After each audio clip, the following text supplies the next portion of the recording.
Let's see if I can bump up this video quality a bit.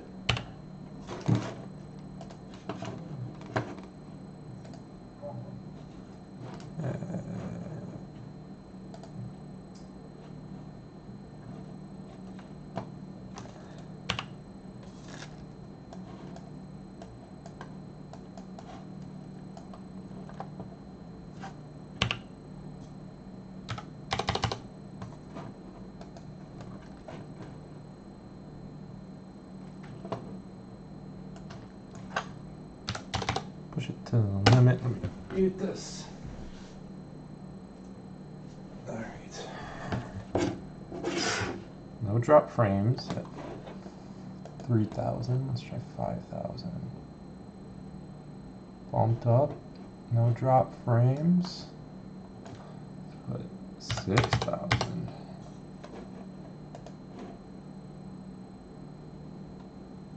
Okay. No drop frames at 6,000. I think that's where I'm going to keep it. You know what? Let's try 10. For the hell of it.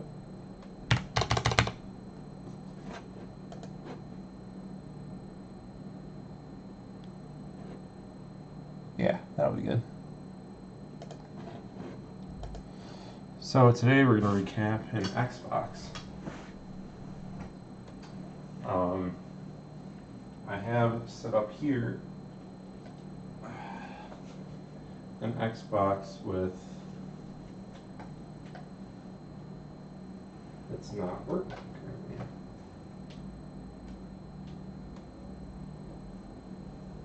currently. This is on 480i on a composite cable, so it's not going to look good in general.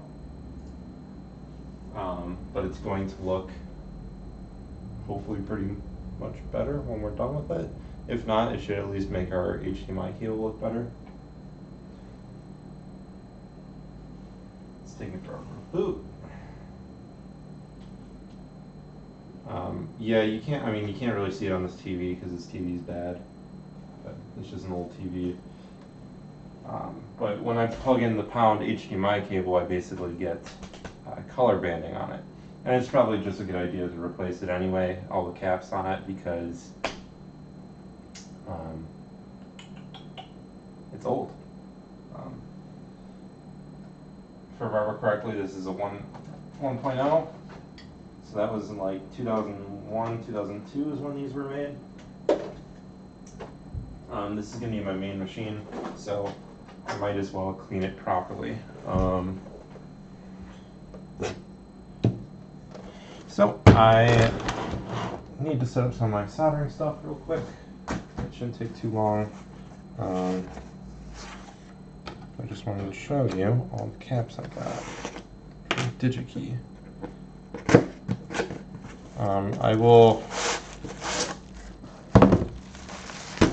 I opened up a Discord channel server.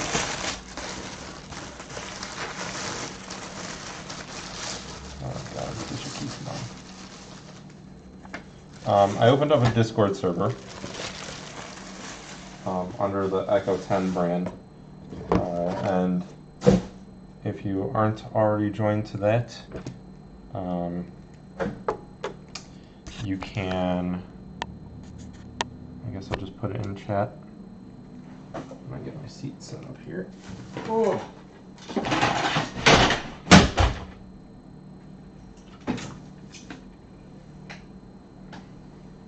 I'm clumsy.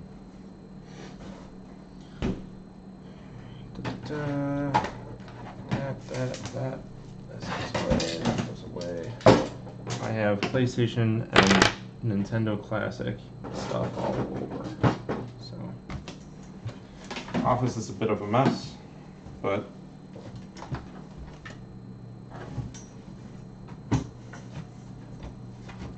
that's not anything out of the ordinary, unfortunately. So, basically, most electronics have passive components called capacitors, if you don't already know. A lot of times they'll look like this. Capacitors, but just basically, they're used a lot for filtering. Especially electrolytic capacitors are usually used for filtering. What are they called? Sorry, power buses. So that there's a stable flow of current and voltage. Electrolytic capacitors are basically two pieces of conductive material separated by a semi-non-conductive material, and they basically store a very small amount of energy, and they can release it very fast at the same time without heating up. So we use those for filtering power.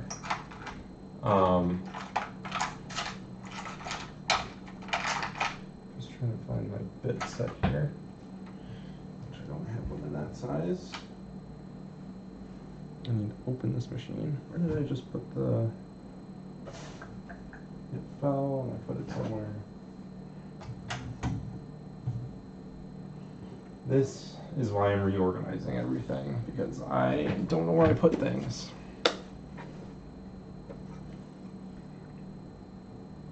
So we're going to get a T15 bit out. T15 is 27. Right here. Yeah, that'll work. Put that in my drill.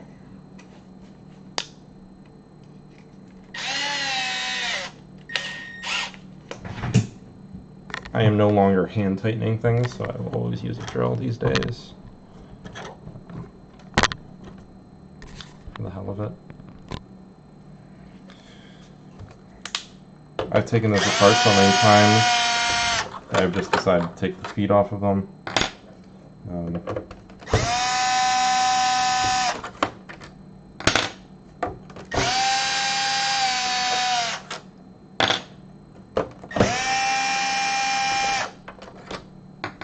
What I'd really like to do is find some replacement bolts that can go in there that are that size. I don't know what thread that is, so I have to get a thread gauge in order to figure that out. But I'm going to replace those at some point and get Phillips heads, because I'm sick of using torque drivers for that. Torque bits. Torques. Alright. I'm going to take this out. So I've taken this out, or I've taken this apart many times.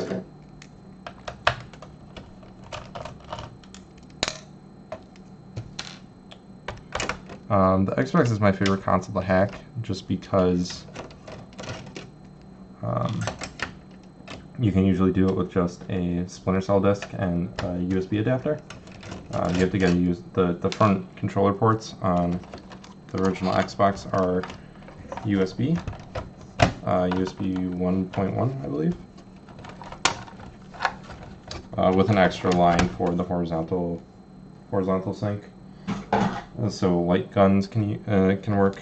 It really only applies to CRTs these days, but it's a fun little fact.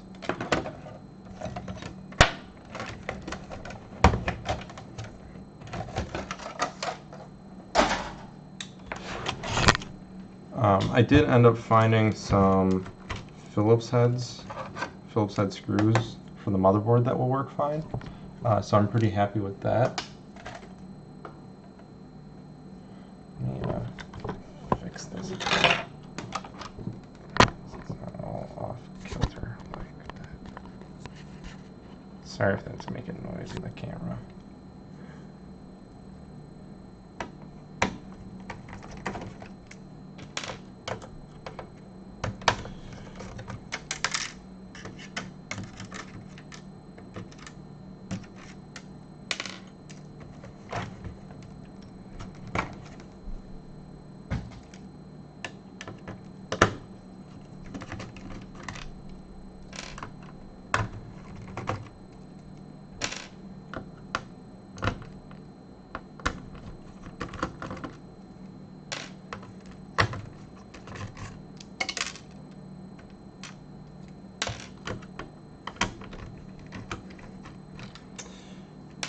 So, going back to capacitors, capacitors basically have a fluid in them that helps conduct electricity a little bit.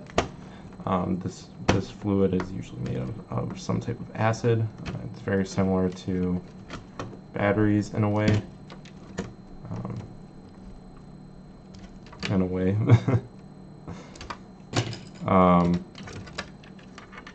But basically, over time, capacitors fail and they will leak.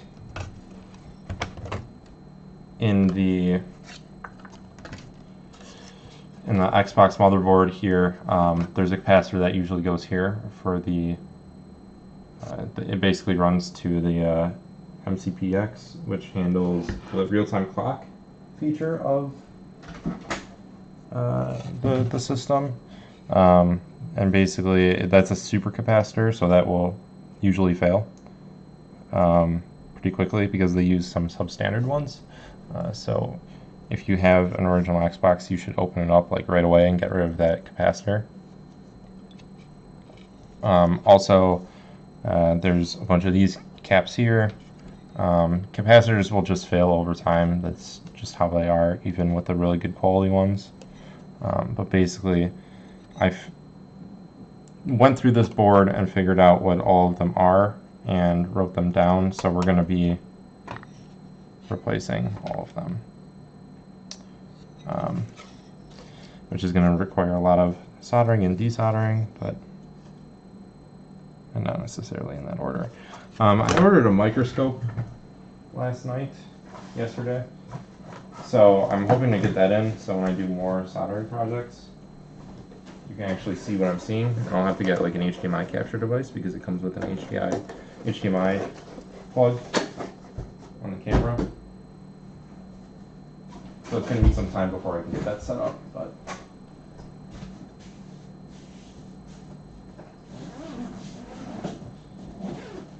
that will be fun. Oops.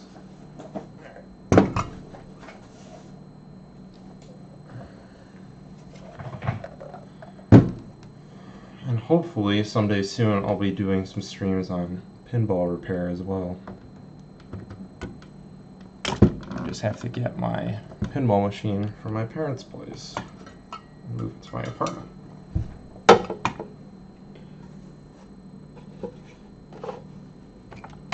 I need a power cable. There's a power cable.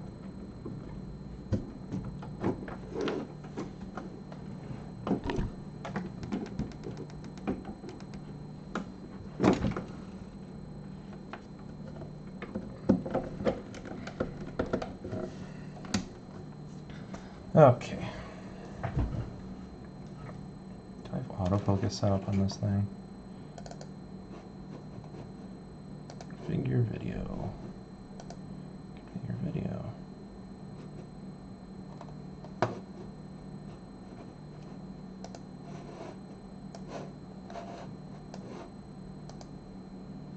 I already have that open, that's why. Autofocus. There we go.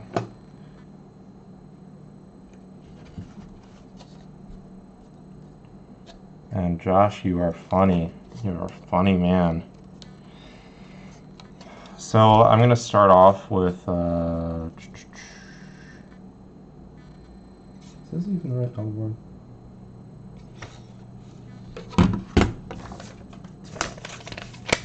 Just want to make sure I bought the right parts here.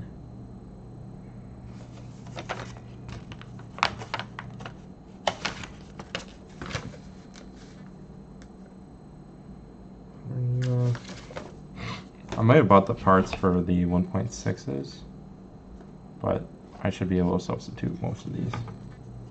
I'm going to start with these three here.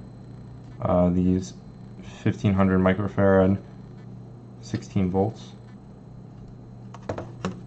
If I have those. Otherwise, I might have to switch systems here. 6.3. Yeah, I'm going to have to switch systems. I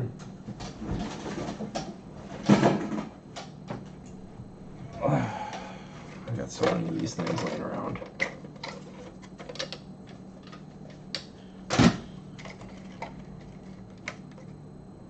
What's up, P-Snap?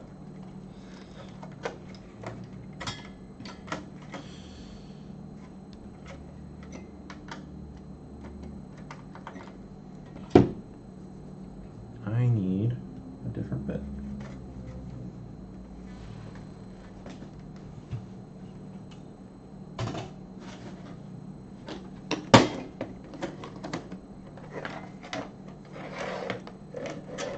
I need a hex bit that is this size. Oh, smaller.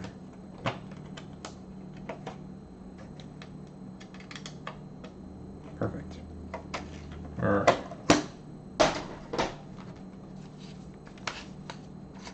Oh, what's up, Xbox ISO? I totally started this unprepared. I just got home from work and got the box from DigiKey and didn't even take apart the right Xbox, so it's going to be a second.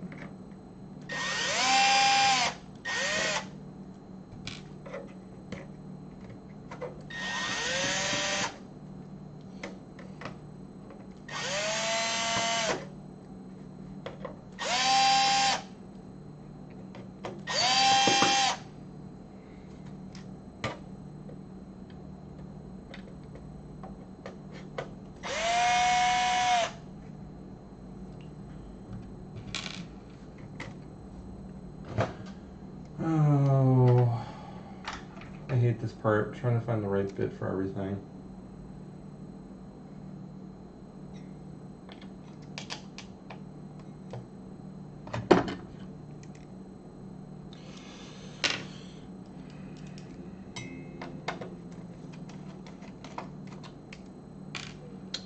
I did end up finding some replacement hex screws on Amazon for like, come on, focus.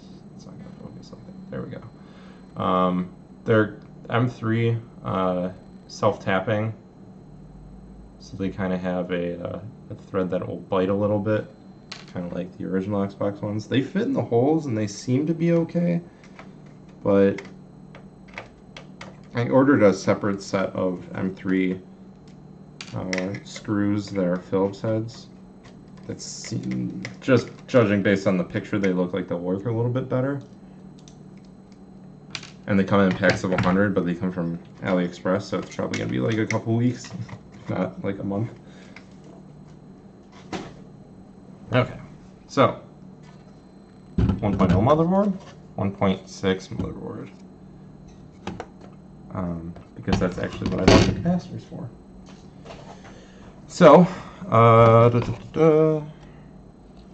we are basically, I'm going to start off with these 1500s, and then I guess we'll work from the largest size down. So I'm going to take off all the 1500 6.3 volts, which seem to be these two and this one here. So to take off a capacitor, it's super simple. I'm going to use a lot of flux in this one, just for the hell of it.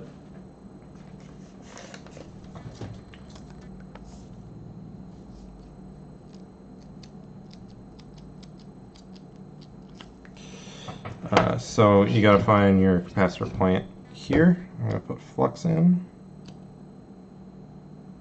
So, another one is right here, right here. Another one is here.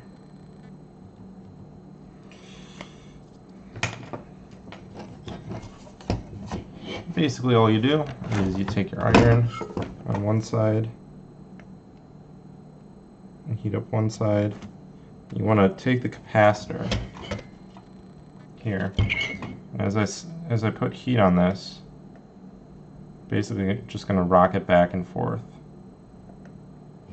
One thing that usually helps, if I can find the solder.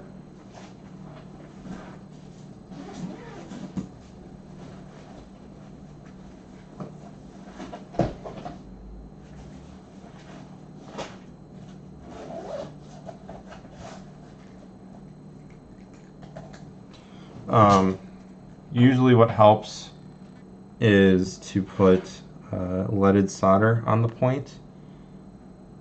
All of these are soldered with unleaded solder, lead-free solder, which has a higher melting point and is generally just a little bit more fussy. My iron also isn't hot enough. I'm going to put it at 550 Fahrenheit.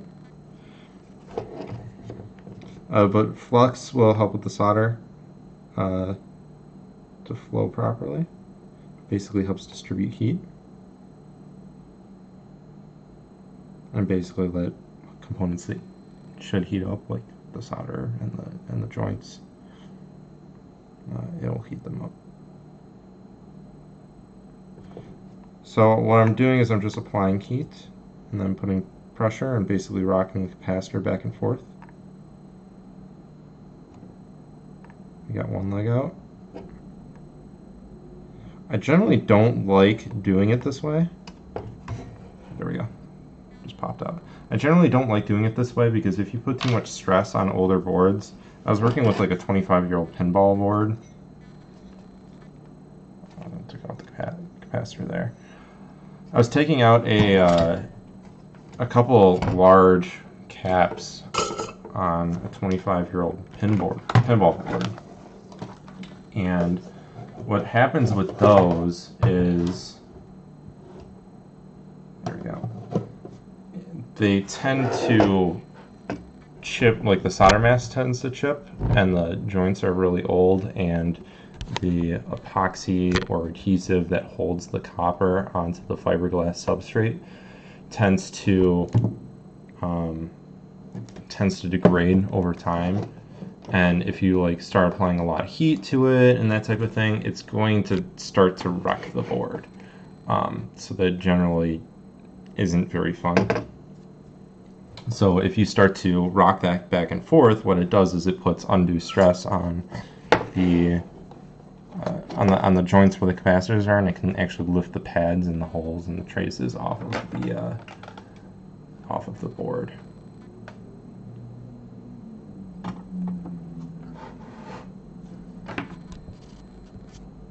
And you're not going to have a good time when that happens. And this camera sucks, so I'm going to put it back on manual.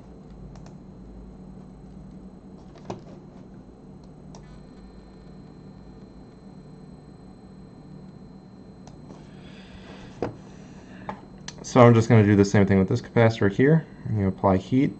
I'm going to apply a little bit of leaded solder. It's completely a little bit. And we're just going to rock this back and forth.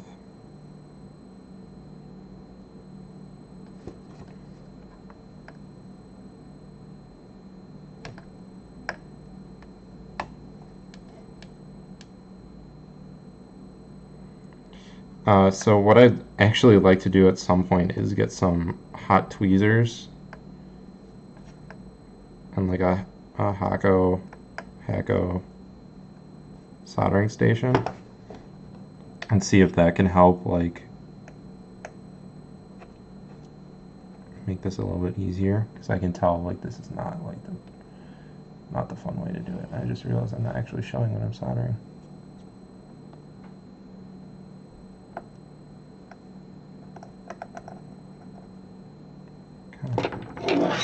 Come on, little capacitor.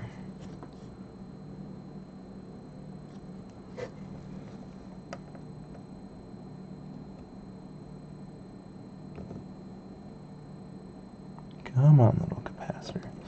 So this one, I believe, is on the ground plane. Maybe.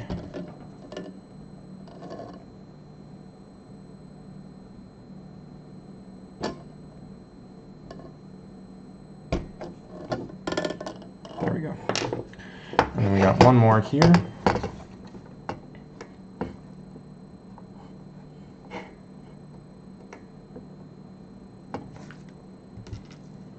And this board is generally, if you don't like take the heatsink off and everything, like my PCB vise isn't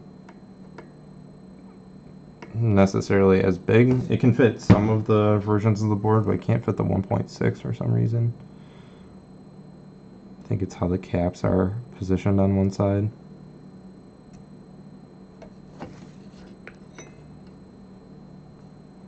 So just because this board isn't very flat, it's kind of a pain in the ass to deal with.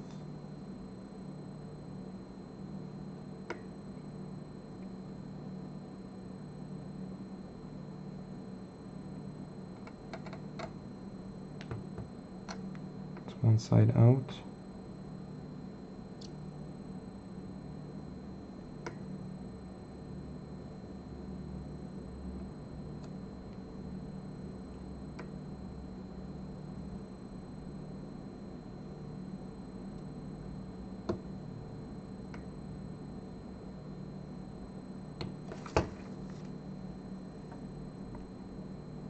Check the leg and see if there's any. Sometimes when you lift the pads off, the legs will actually have the like the round piece of copper that was on that pad.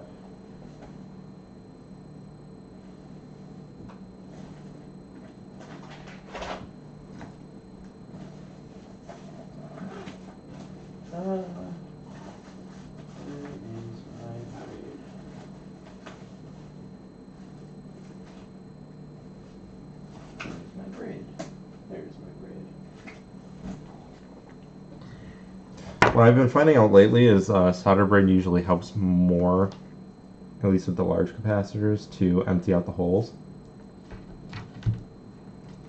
So I've been trying to use that whenever possible.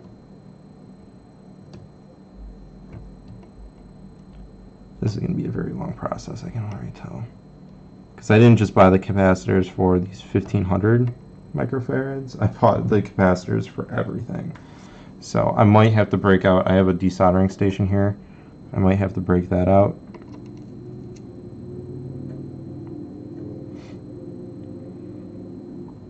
But the wick should, yep, there we go. I'll show you in a second. The wick will suck that solder out of the hole. And you can tell when the wick is working because you'll see the copper turn more silver. And it literally wicks the the solder out of the holes. Yeah, see, that one didn't work as well.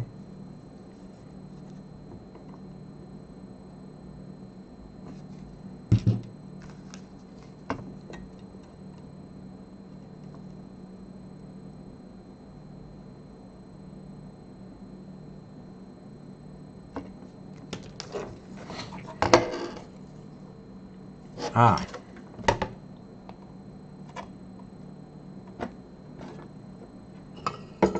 I had a little leg of solder here that was not playing very nicely. So we're going to try to use the desoldering pump, which is literally just a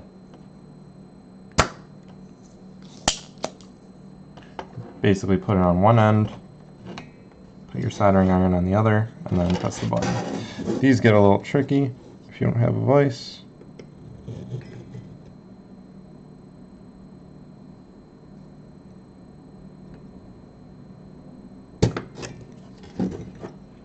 Especially when you do it wrong. I'm gonna get all jammed up.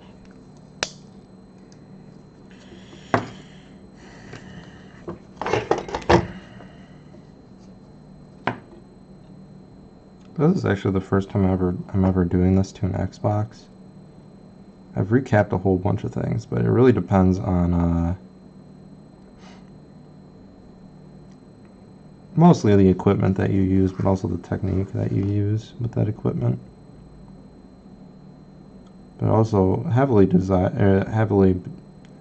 reliant on the type of board. So I can just tell that this one is something I'm going to have to use the desoldering pump for, or the iron slash pump, which is this guy here. So basically this has two, like this, and it's got a power cable. So basically this thing heats up, but it also has a vacuum tube on the inside of it, or a tube that runs to a vacuum. I actually have no idea how many watts my iron is. I just know that it's temperature controlled and it goes up to 850 degrees Fahrenheit.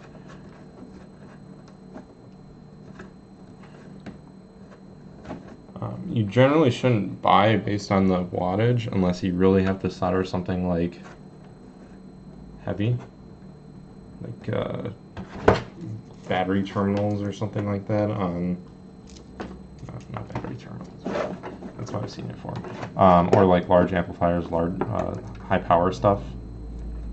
Then you can use like a desoldering gun that can usually go up to like 100 watts or something like that, if not more. I have a Weller WES51, which is, it's okay. It gets the job done. I want to get a nice Hakko FX951, which is about 250 bucks, 280 bucks, something like that.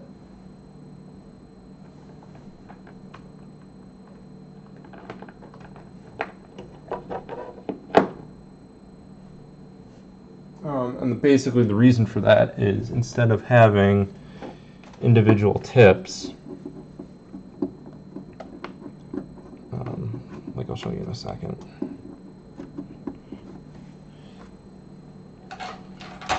Instead of having like individual small tips like this, where the heating element, this kind of sleeves over the heating element, what happens is the tips on this Hakko that I want to get are about that long, so the entire tip has like the heating element and the temperature sensor in it. And what that gets you is it gets you a more consistent temperature, it gets you a more accurate temperature, and when you're soldering like ground planes and things, it's not it doesn't take a lot of it, you know. When you, if I were gonna solder something like if I was gonna solder something like the end of this here, this ground plane is gonna take a lot of heat. It's gonna absorb a lot of the heat. So soldering this is like, if I put my iron on it, it's gonna draw too much heat out of the iron. The iron's gonna like try to compensate, and sometimes it'll overcompensate. So if you have an iron that has a tip that has, you know, the heating element and the temperature sensor built into it, it's not going to do that as much.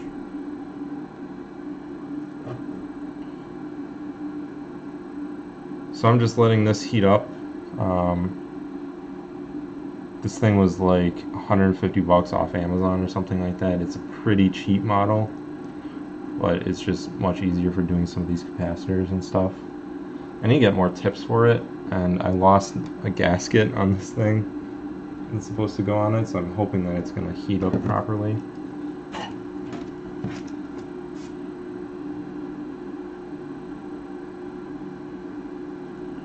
Basically, you gotta clear this out every once in a while.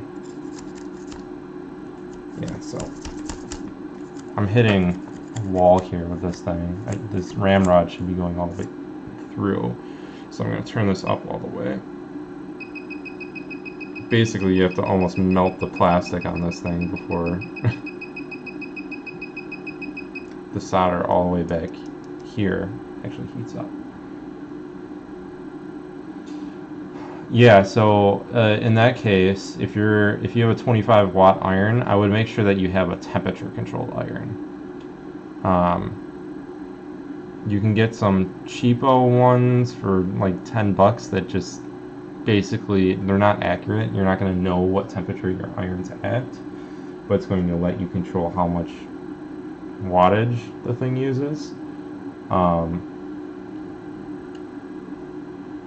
There is one on Amazon that has like an OLED display on it that uses the individual long tips. It doesn't come with any of the tips, but it's about 55, 56 bucks, and that's pretty highly recommended because you do get some of that nicer quality iron out of it, but it's not too expensive. You'll have to buy the tips separately, but So well worth it in my opinion.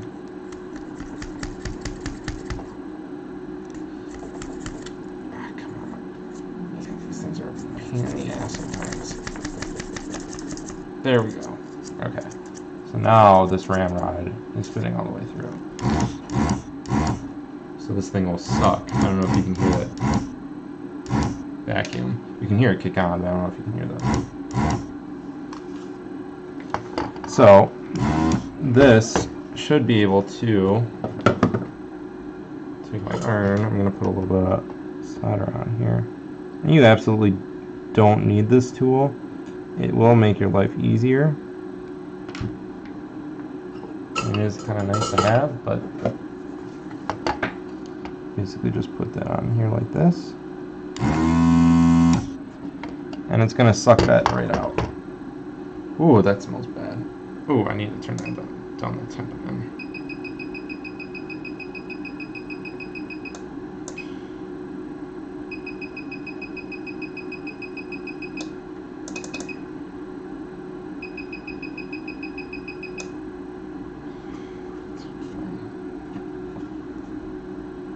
So the only problem with these is, like, in order to keep them, at least this model, it's not very good. So I have to consistently, like, pretty much after every single time I use it, I have to use this rod and make sure it goes all the way through. Otherwise I have to heat it up again and try to clear it out. It's really kind of a pain in the ass, but they do seem to work. So I'm just gonna clear all these out at once. I also need to get a stand for that. So I'm gonna go like this. I'm basically gonna fill these holes in with solder as much as possible, so I have something to melt. So I did that one, I did this, did that, and I did this one here.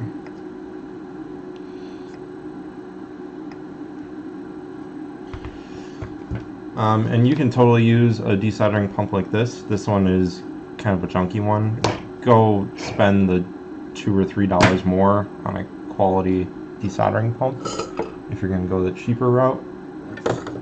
Otherwise, you can get something like this and make your life a little bit easier.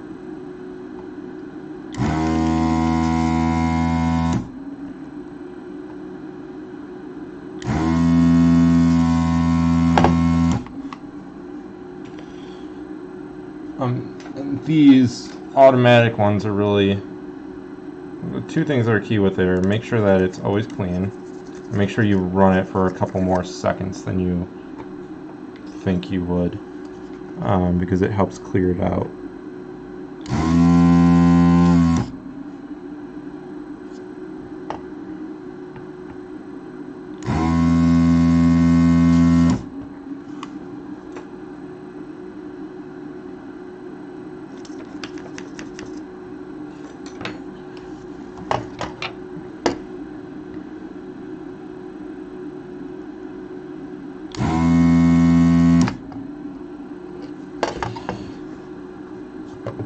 So when I do the other ones, I'm going to try to do them quick.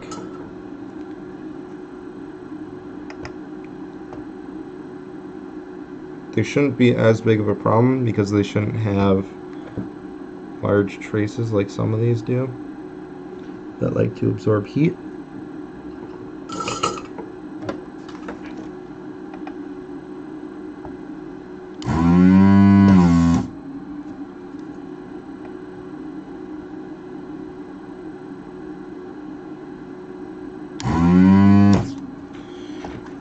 This one's not being fun. Oh, that's why.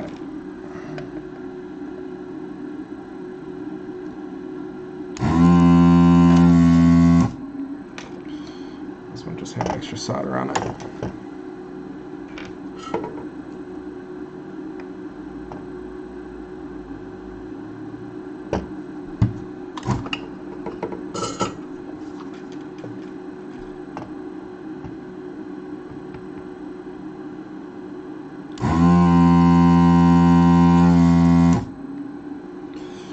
Okay, That's pretty good. So,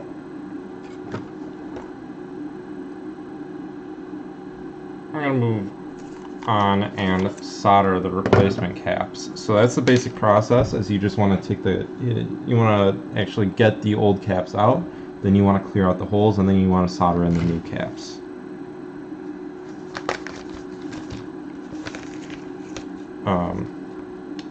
Let me grab a link for my Discord real quick.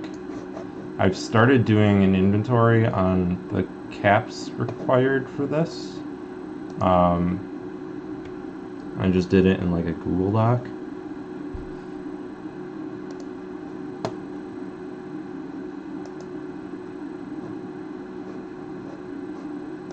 Edit invite link, expire after never. Copy.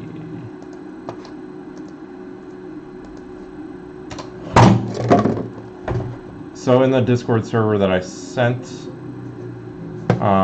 there is a channel called Original Xbox. In there, there's a message.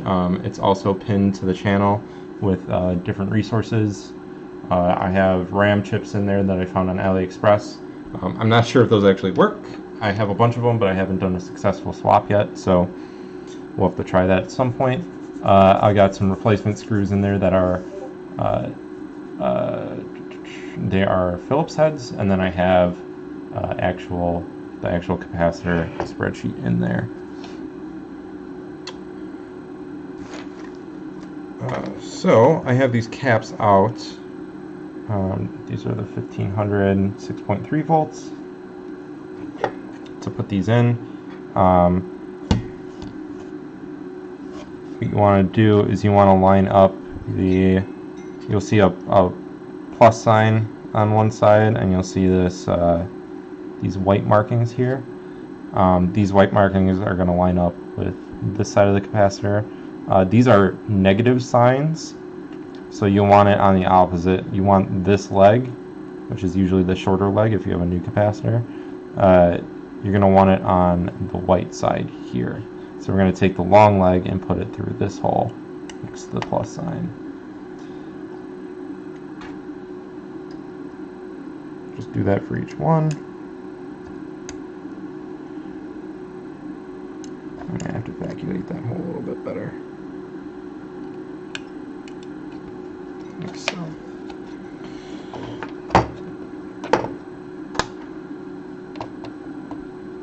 And I like putting these as close to the board as possible. If you're going to do like a slim Xbox, this is the point where you would, like bend it off to the right at a right angle. If you're planning on doing a slim Xbox, I would recommend that you just recap it anyway if you're going to relocate caps instead of using the old ones, because then you don't have to use jumper wires. You can use the longer legs. This is not going on. What is going on here? Flux is not what is going on. I generally hate soldering through hole components.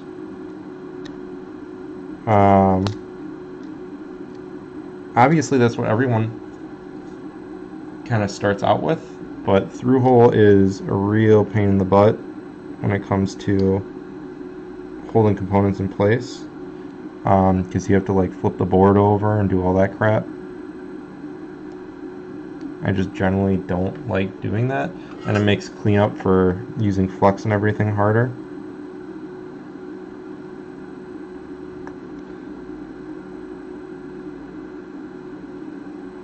Also, I didn't mention this before, but if you use flux, you don't really have to. You can kind of tin the iron a little bit.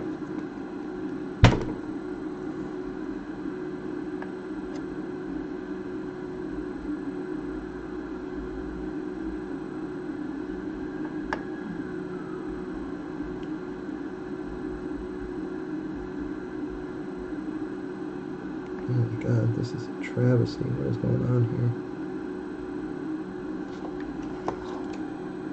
Those are some really bad joints. What am I doing?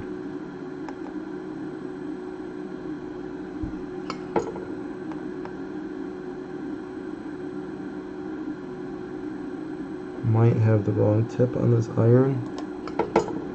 There's just way too much solder on these points.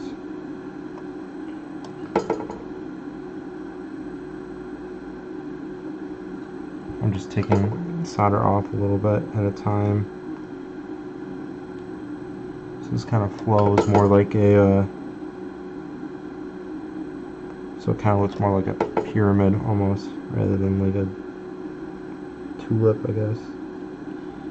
Okay, that's a bit better.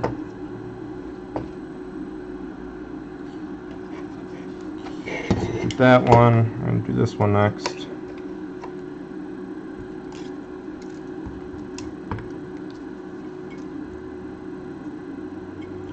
It really helps to just get the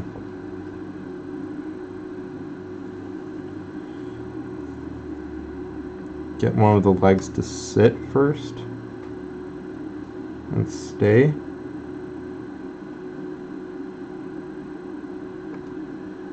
Kind of like that, and then you can do the other one.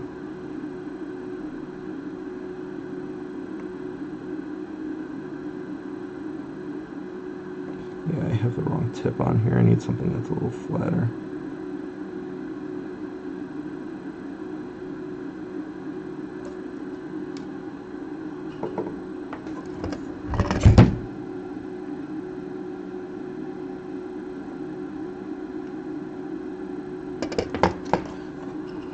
Okay.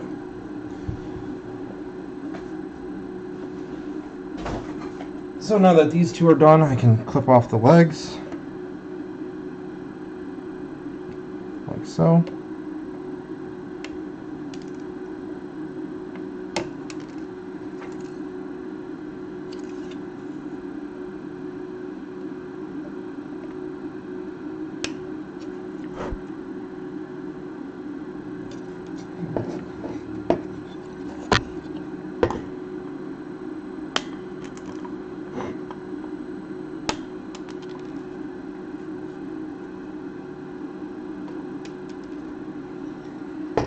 Okay, and this other hole I need to clean up on the other side just a little bit before that's ready.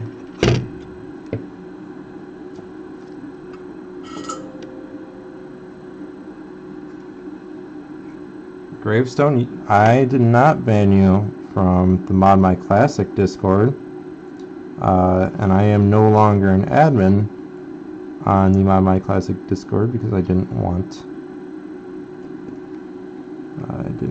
to be an admin there anymore. So if you have an issue, you probably want to follow up with the Mod My Classic guys, and then this time you probably also don't want to call people nasty names and expect people to do things for you,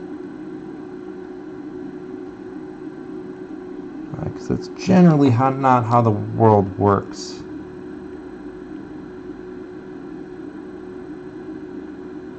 At least the civilized world.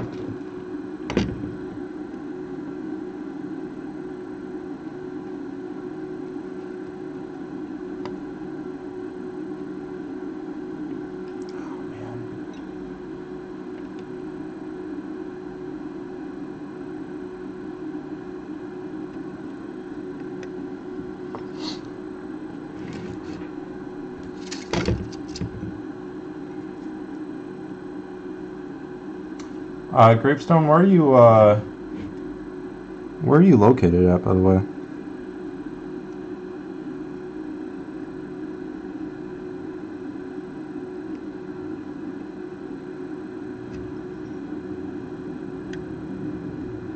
Oh my god, this point is same state as me. You're in Wisconsin? The glorious state of Wisconsin?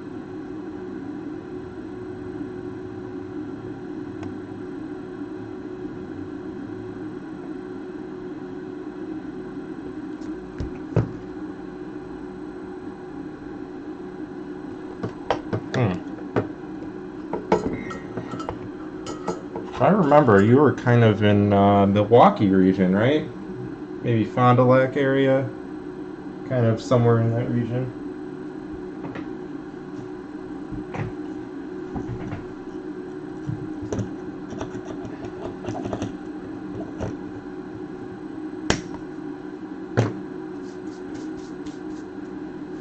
Oh yeah, so regarding the BleemSync UI, that is, as far as I know of, not being worked on anymore. I was kind of the one that was leading that, and no one really else knows how to do it, so it's kind of stagnated. I have some changes that I made that were never implemented on the system side by the guys. So some improvements for that might not make it into a build.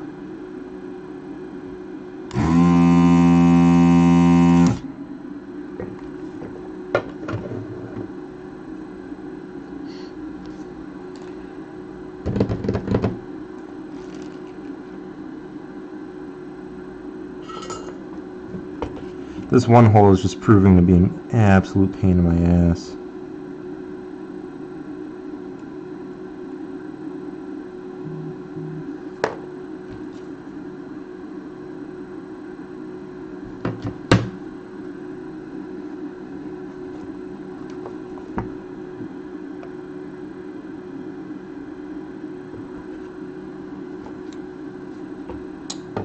Yeah, I'm thinking it's this ground plane here.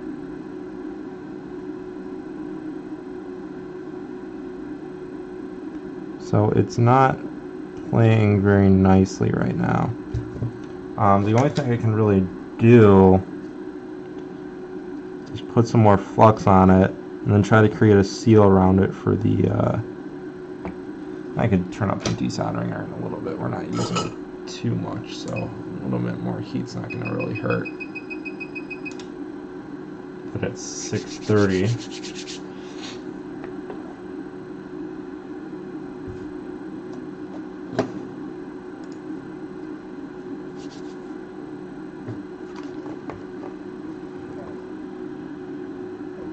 What point am I hitting? This one?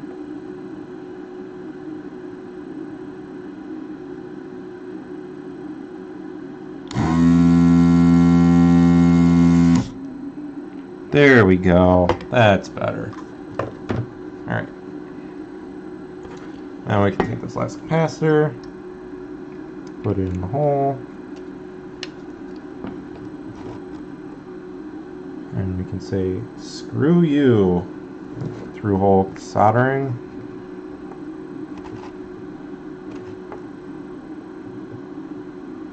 Where's it gonna fit in? Right there, okay.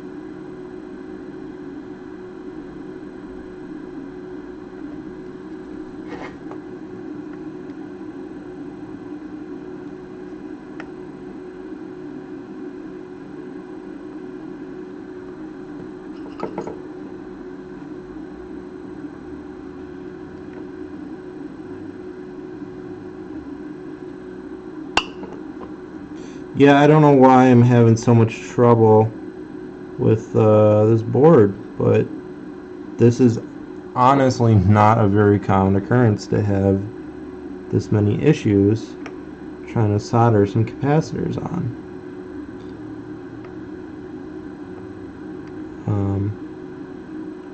I think that through hole is generally more difficult to deal with. Other people would disagree.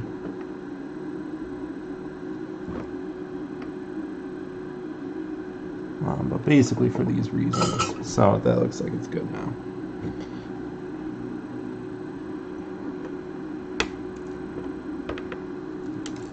So I believe those are just like the three caps that possibly causing the issue.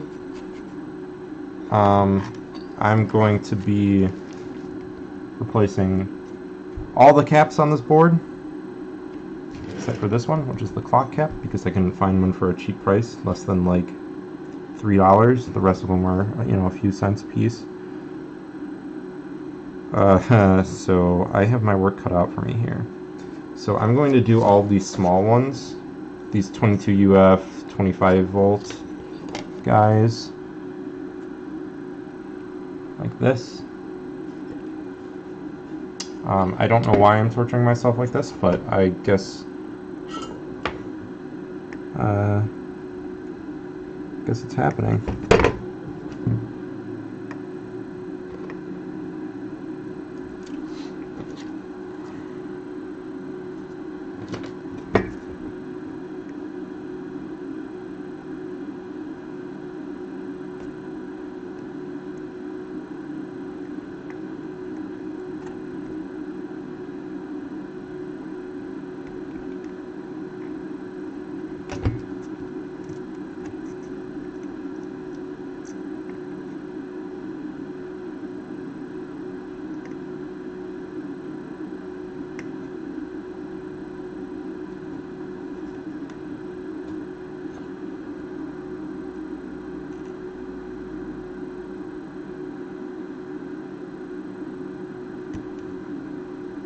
It's going to be amazing if this board works afterwards, I'll tell you that.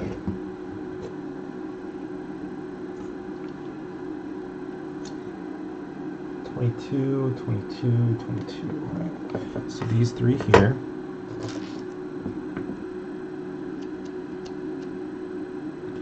You absolutely do not have to do all of these. You probably really only have to do the big ones, but I decided to do all of them for the hell of it.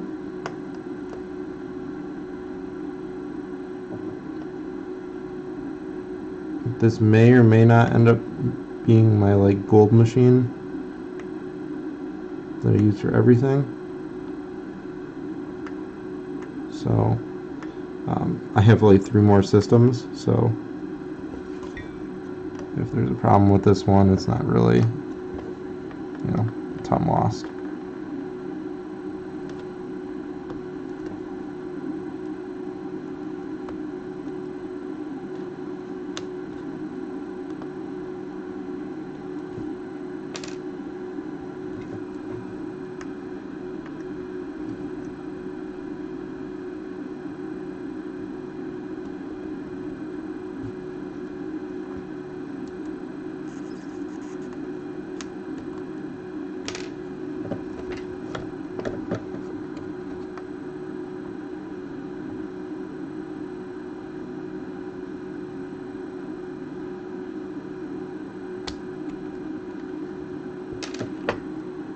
So those 3.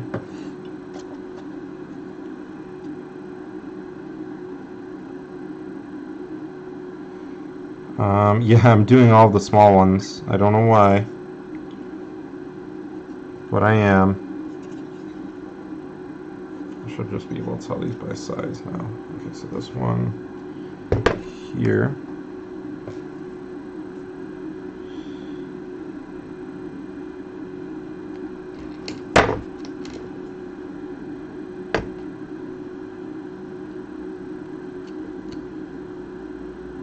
But this will be an experience. It'll be a fun experience. Well, not fun. At least not for me.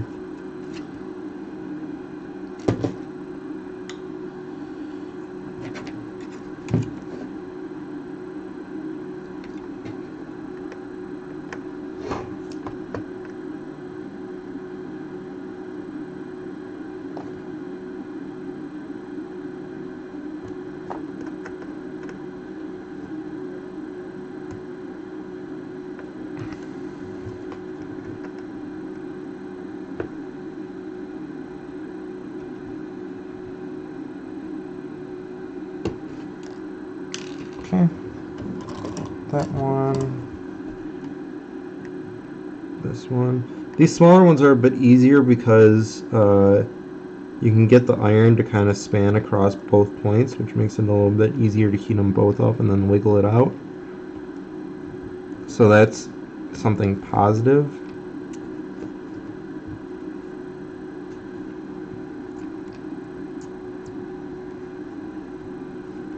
If somebody wanted to open up that, yeah, Xbox ISO. If you wanna, can you go into the Xbox channel and then open up that Google spreadsheet and see how many of these caps there are?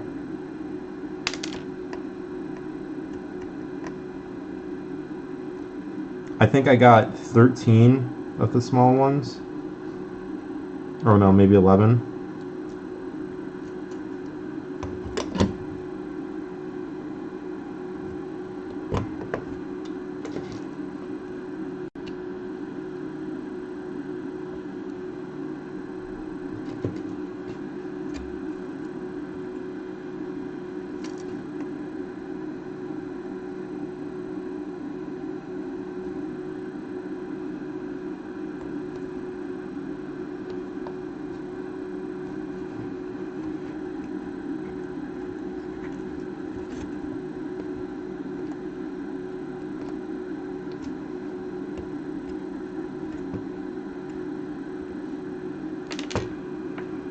Okay, that, this one.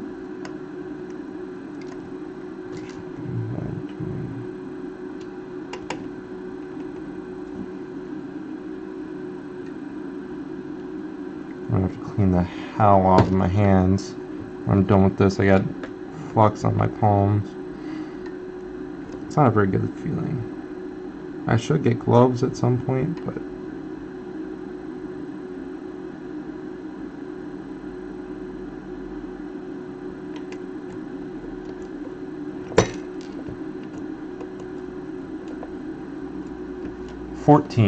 fun.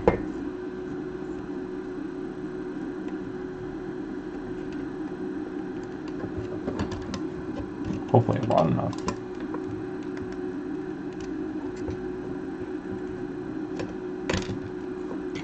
That.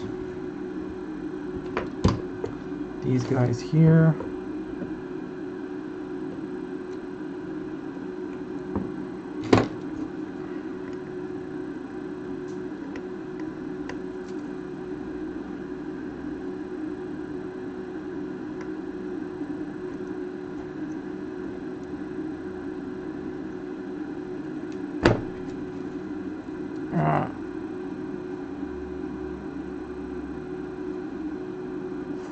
$493, $109, $41.88 MD.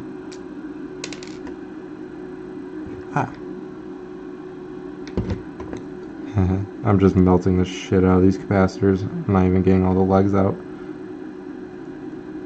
Oh well.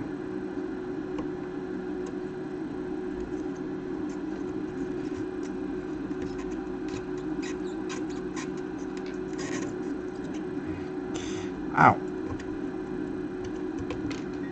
Ow.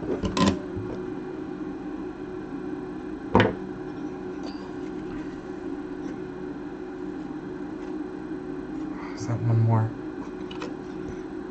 One more right.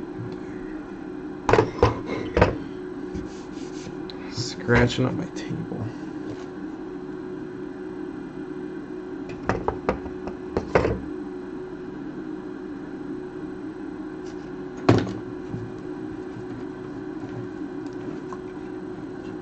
Caps on anything below 1.6 will fix the pound issue.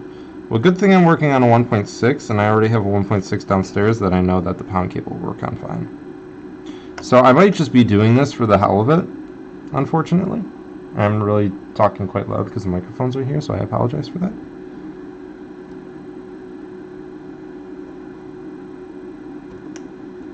But this will be an experience.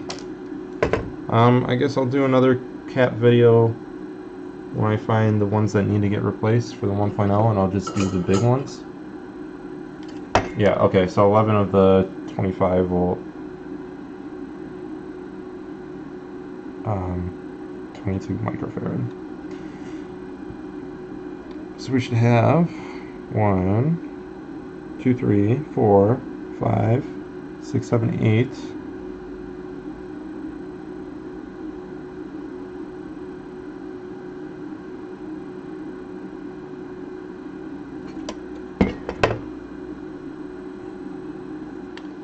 And we'll just start. Yeah, vacuum banging these for the hell of it. Alright.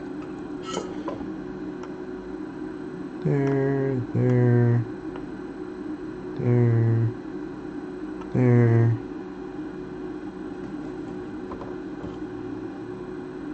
There, there, there,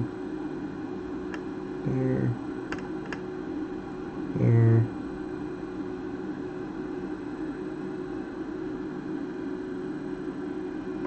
Here, here. All right.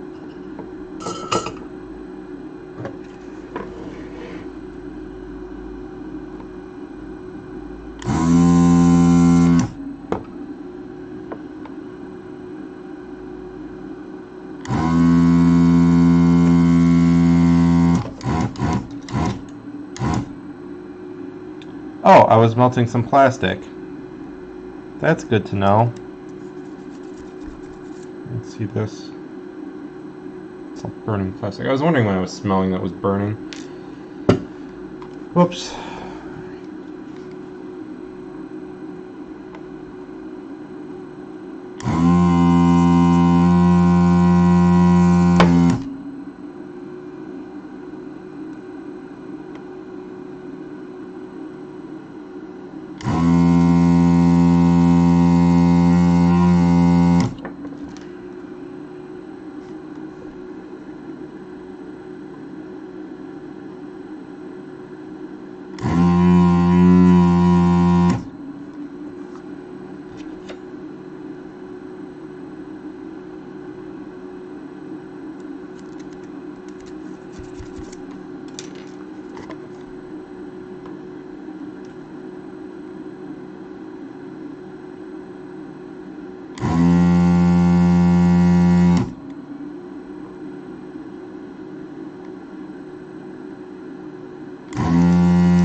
I quite like this thing.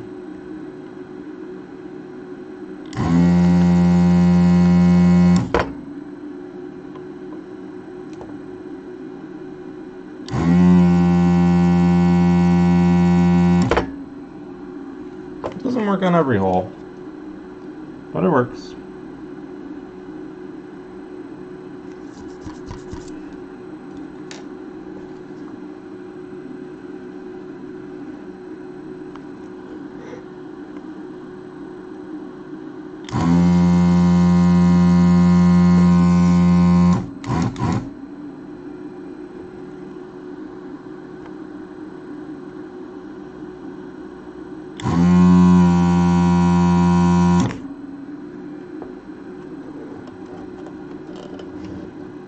There's one there.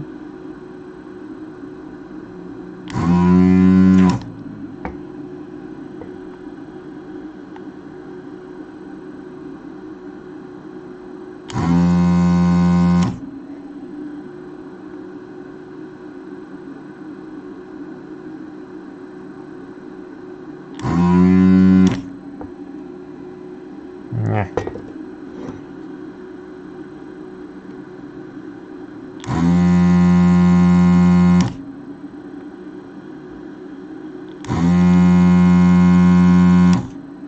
I've only used this desoldering gun half a dozen times, just because it likes to clog up. But it is getting its money's worth today, I'll tell you.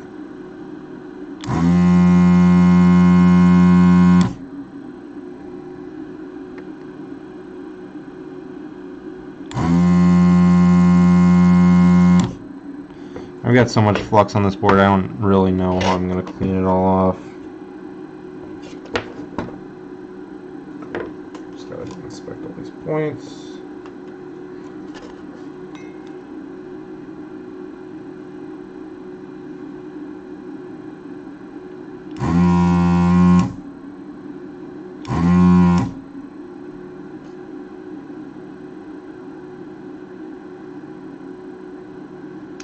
Da-da-da-da. Sorry, I'm kind of doing this off cam.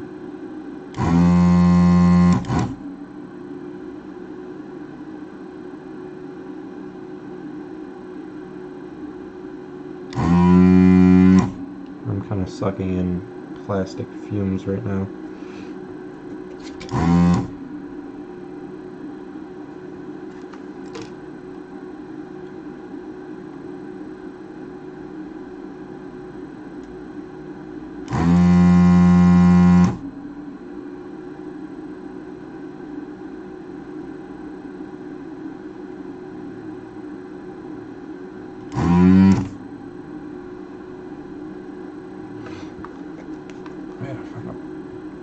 Stand for this thing. It came with this stand, but it's not very good. It just likes to, it doesn't, like, it came with the stand that doesn't fit the gun, and it doesn't fit on the side of the device. So I don't know what it's for. You'd think if they would make a gun stand that would come in the box with the thing, that they would make it fit the product that it came with. Apparently, that's not the case.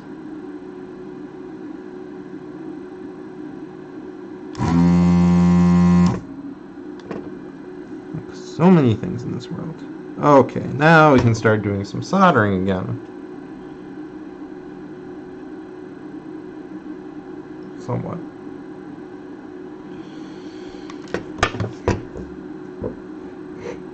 Alright, I am going to hit this with some solder wick on a couple of these, because they look a little gross.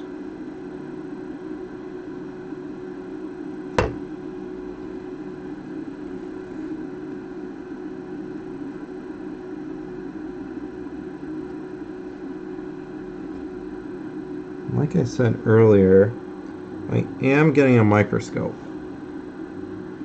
I have to call my credit card company and tell them that yes, I in fact did purchase $300 from Alibaba,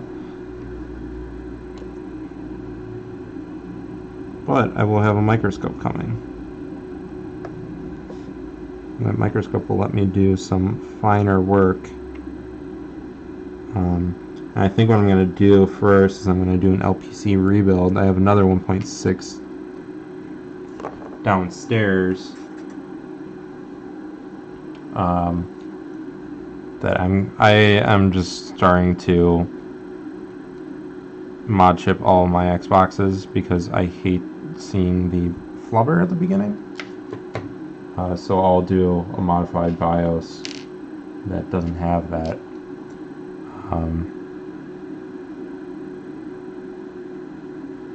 And I chip all of my Xboxes. Now, once you get the hang of it, it's really not that big of a deal. Mod chipping an Xbox is one of the easier things. It's really just doing the LPC rebuild.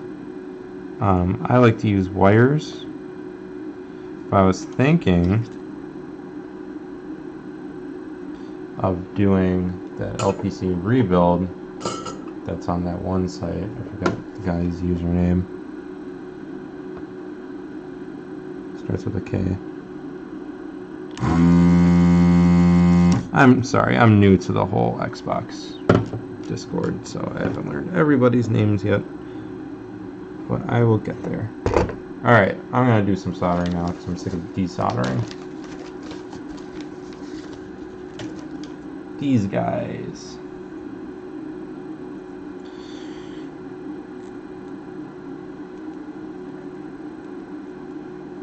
Alright, let's just take this tape off.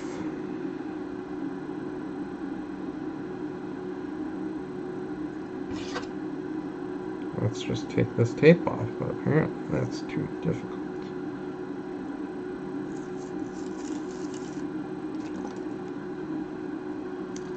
That didn't help. Oh well. Alright. So what I'm going to do this time is I'm going to put this on here like this. I'm just going to go through each spot. I'll put that in there. Here we go. Here we go. Finally found a use for these things.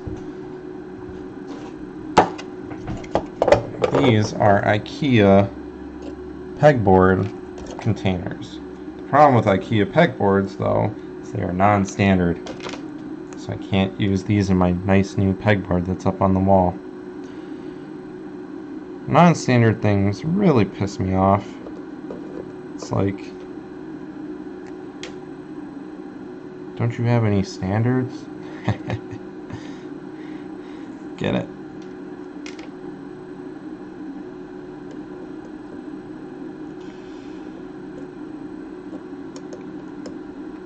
Get it? Alright, there we go. That was a little tougher because we cleared out all the way.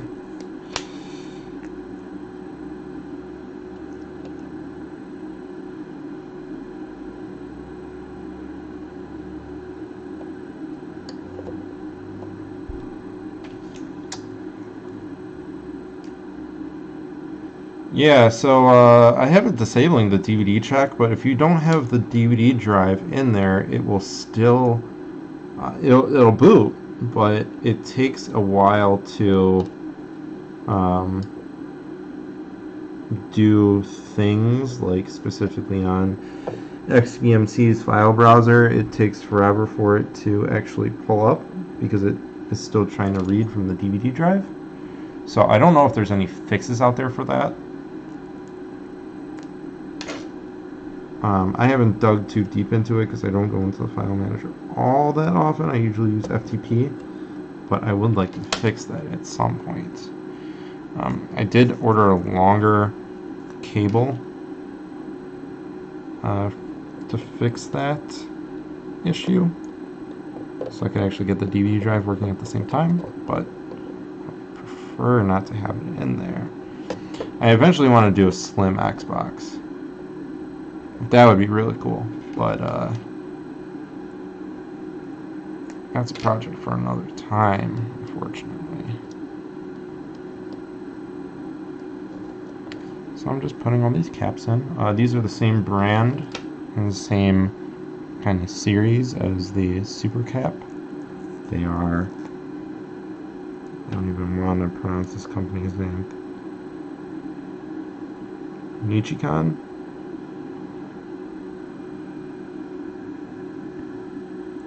I'm terrible with foreign names. Shouldn't even say foreign. Should say Japanese. I can do okay with German names.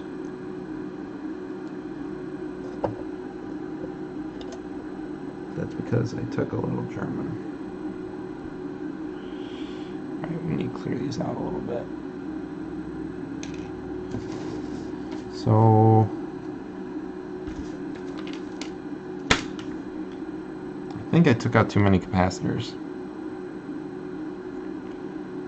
because I'm at the end of my little bag.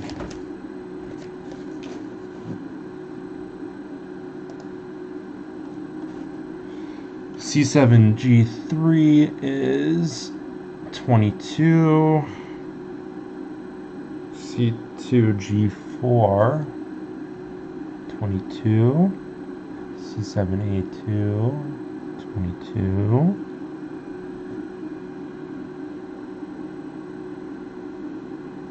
C2G4, C3G8 22, C4G5 22, C6G3 22, C7G11 22, C8G1 22, C8E3 22, 1, 2, 3, 4, 5, 6, 7, 8, 9, 10, 11. So where is my missing capacitor? So I should have had 11 of them.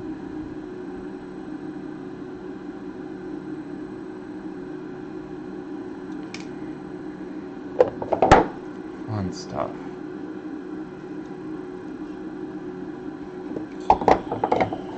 I don't know if you can see in this view, but this is actually kind of holding my board, so I'm going to solder like this.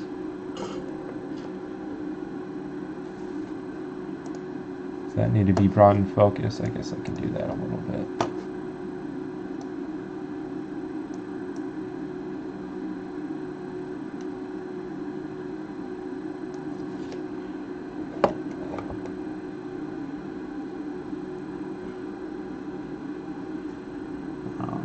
I bent the legs of some of these kind of like outward, kind of like this one here, and some of them inward, like that. Kind of helps it hold a little bit better when you're soldering. I usually don't like to have the big ones have legs on them. I just think it looks neater. Some of these smaller ones will look okay though.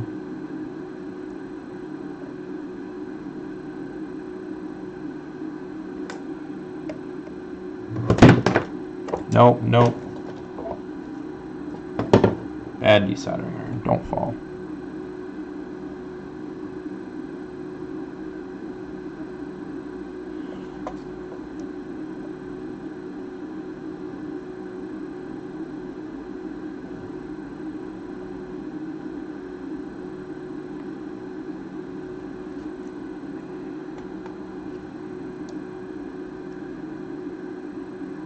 I definitely have the wrong soldering iron tip on this thing.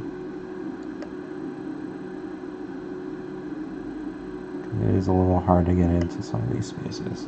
I should be using something more like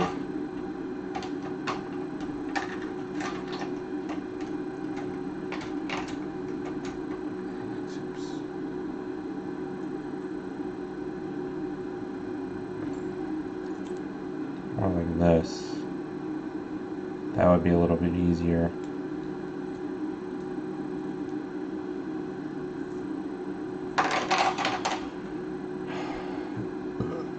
Yeah, all my boards are, all my 1.0 or all my under 1.6s are T-sopped, but they also have a mod chip. Now this one I did a little too.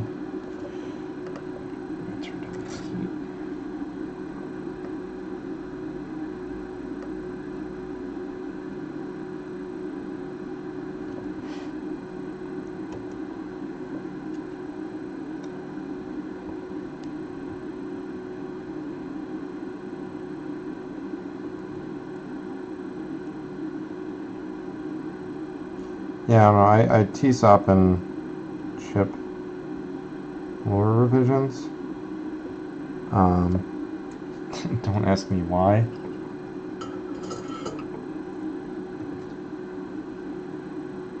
I just love hacking things. I don't know.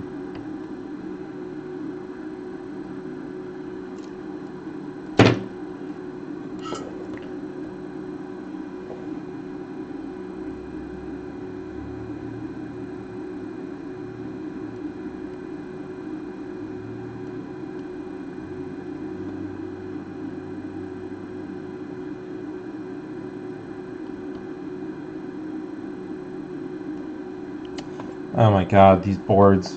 Yeah, I'm not gonna go through and do this with my 1.0. At least not all the capacitors, I'll do some of them, but to fix that HDMI issue.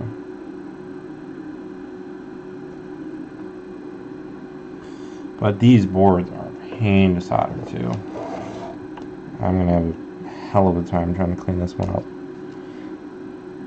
Because like this is, just so everyone knows, like if you have flux and it says no clean flux, that's a blatant lie. You have to clean off every flux.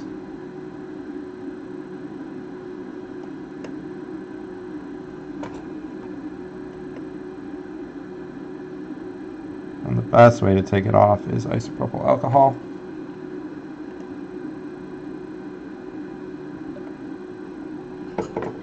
I use 91%.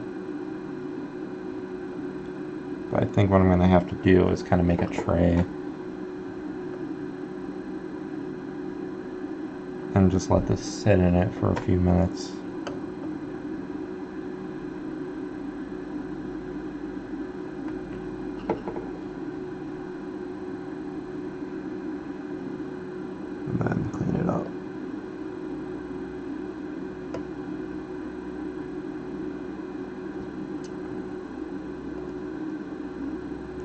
Yeah, I don't know why I didn't think of that though. Like, I was originally going to replace all these caps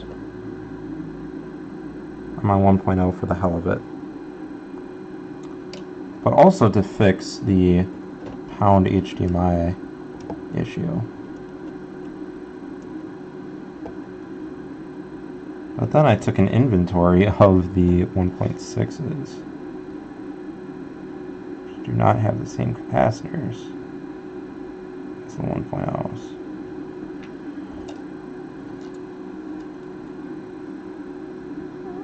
I probably did it at like 3 a.m. So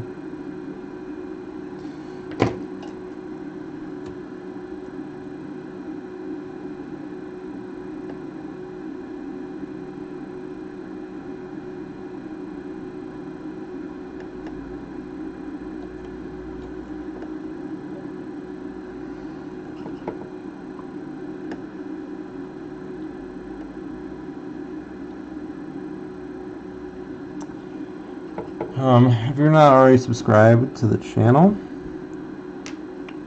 on YouTube or Twitch or whatever platform you prefer, you might want to do it.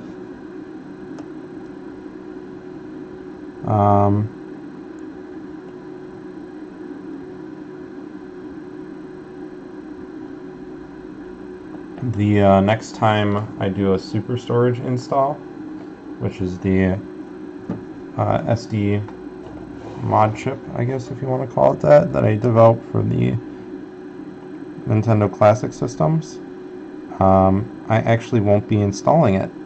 My girlfriend will be. So she has never soldered before. She agreed to give it a shot.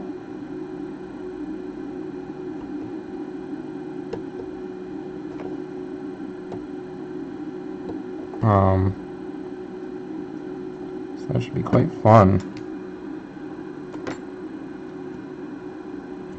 I'll probably be drinking and tell her how to do it, and I'll give her the wrong instructions, as I tend to do sometimes.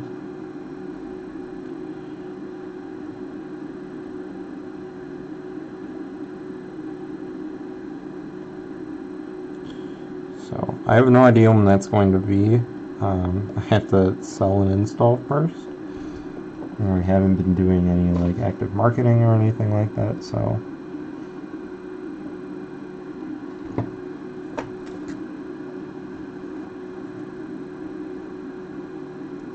it'll happen when it happens.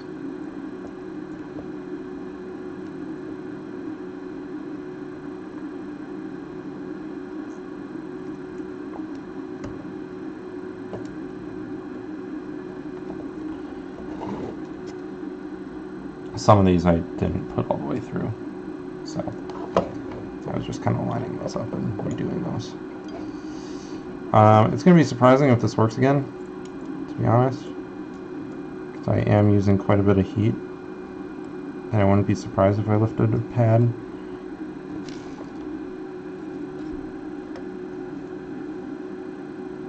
I really don't have all that much more to do. It's just for some reason that the soldering is like the hardest part about this. And that's usually the easiest part. Usually the hardest part is getting the hole capacitors out and clearing the holes.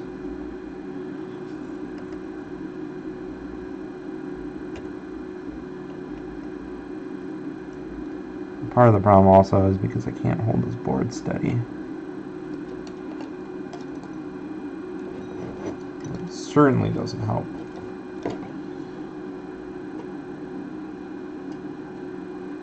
Here that I need to do.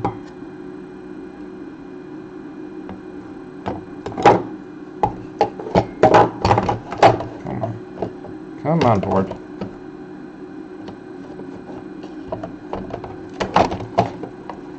It's the damn heat sink.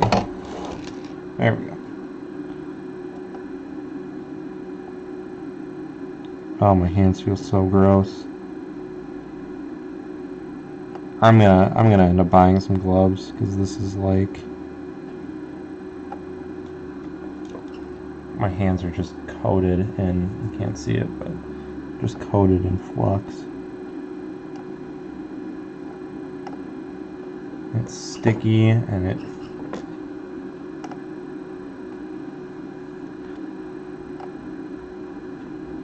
just don't like it.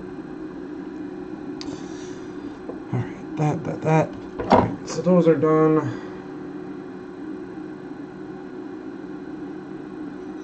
I need to clear out a couple more holes before I can continue.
Just a little bit of light coming out of that hole. Not much. It wants to be a pain. Come on. Come on. Alright. I'm about to throw this board out the window. I'm about to throw all this out the window because it just keeps falling all over the place.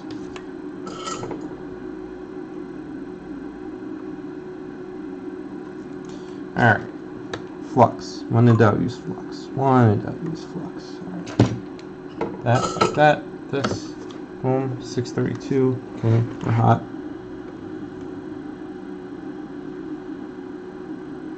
Good seal. Let it heat up. Let it heat up. Let it heat up. There we go. Maybe scorched that a little bit, but nobody saw that. Alright. Here's one here. Oh, I had an extra one.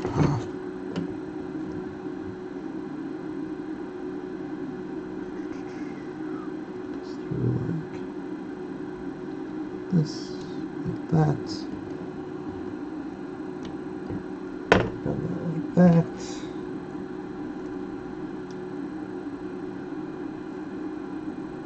Alright. And then this last one goes in here.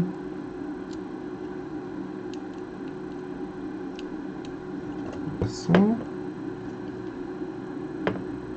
I'm also actively trying to figure out what I can do for repairs and offer it to other people.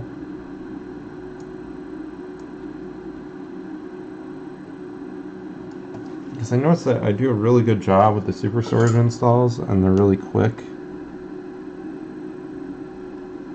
It can actually net me some money. Pretty much determined that doing Xboxes is not something I'd be interested in. These recaps. This is pretty much a pain in the ass and probably gonna charge all that much for it.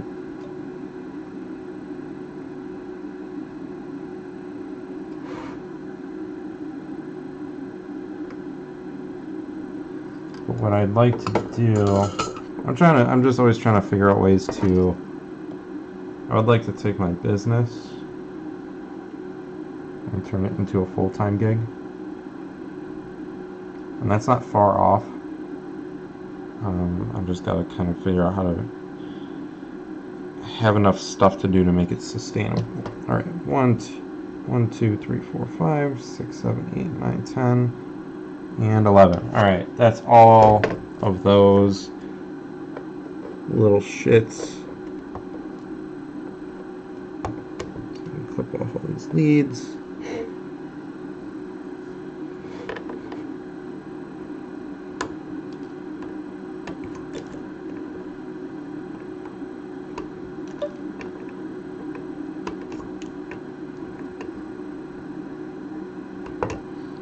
But I've got most of the tools to do a lot of things now.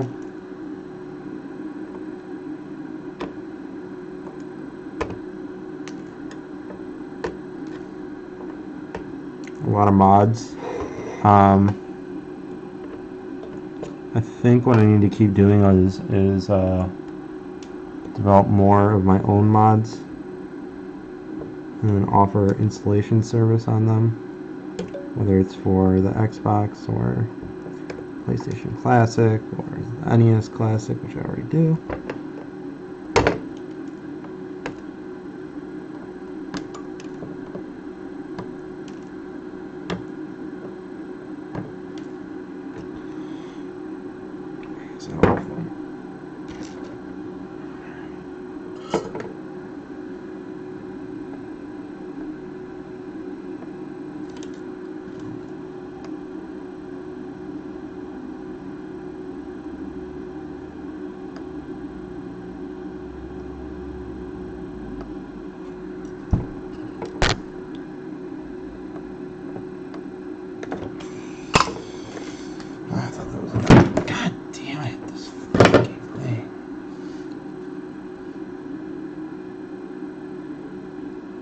This is where I start to get real irritated by things.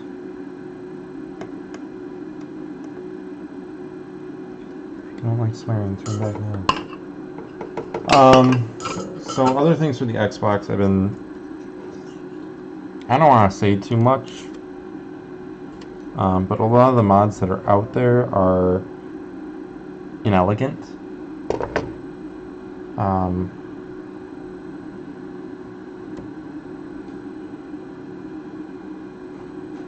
Or not conclusive, I guess is a good word. No, not conclusive. I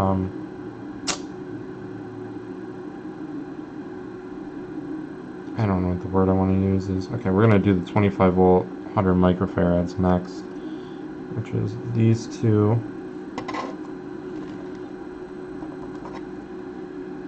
This one. Yep.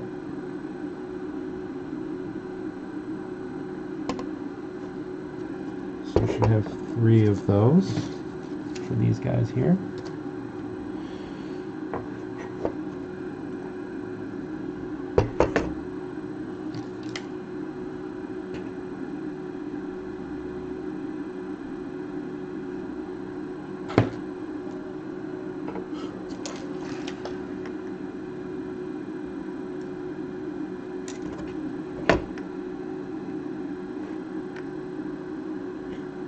Ultimately, what I'd like to do in the future, once I get the hardware thing all going,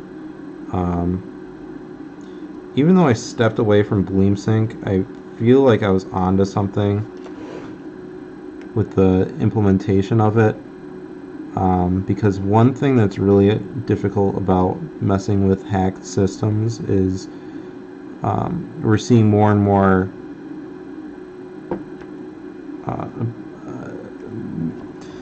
hacks for classic for the mini systems and like the original Xbox and stuff like that, where it's really reliant on titles, sorting, art,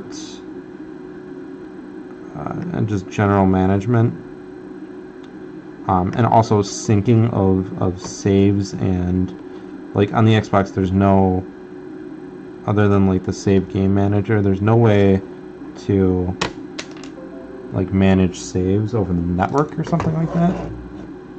Like I always thought a cool script for XBMC would be to, when you load it up, it would talk to an FTP server, and it would sync the game saves, kind of like in a Dropbox fashion. And I started working on something when I didn't know how to program when I was in high school. I'm pretty sure I could attempt it now and probably figure it out pretty easily. That was always something that like just kind of made sense in my mind, like especially for classic systems like this. Like I'm sure I'm not the only one that has at least 2 to 3 Xboxes, especially for people that hack them. And like, I would love to be able to play a game downstairs, hooked up to the living room, where I can play like Need for Speed Underground. And if I wanted to be up in my office, like say my girlfriend wants to watch TV or something like that, or maybe I'm just working on things upstairs and I want to play a game upstairs, I could just pick up the same game.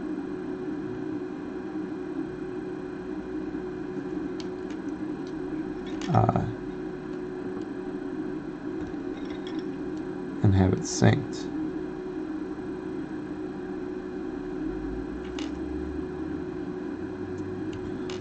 And this is not something, like, this is something that I would think about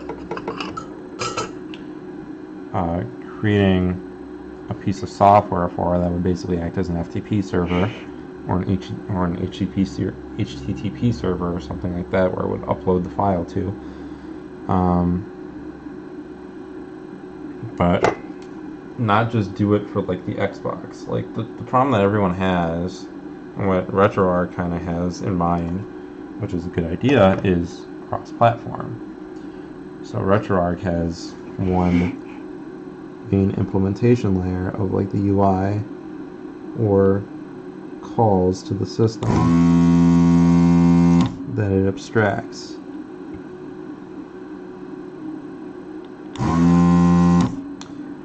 And that's kind of what BleemSync was built on, was the idea of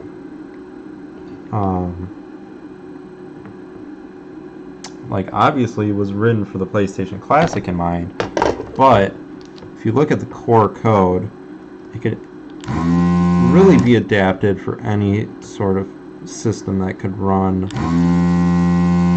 the binary.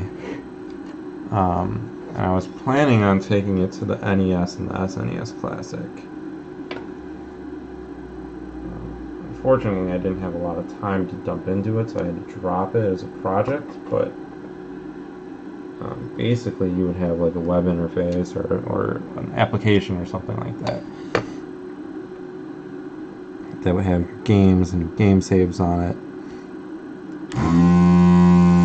And you can make a profile and keep that profile synced across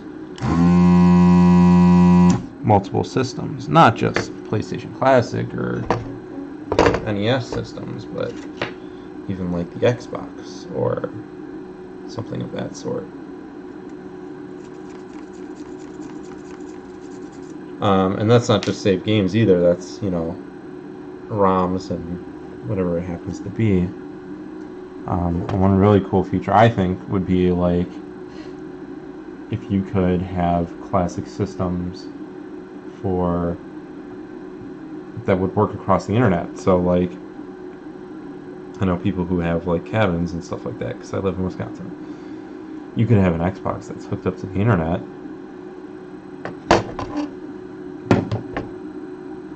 that would sync saves to a server, and then when you turn on your system at the cabin or whatever, those saves are pulled then, or even the games or something like that. So, and there's other things in there like emulator settings and stuff like that, and syncing RetroArch settings,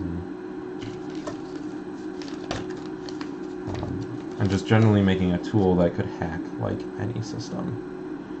And then basically you have a team that handles all the UI stuff. So what does adding a game look like? What does managing a game look like?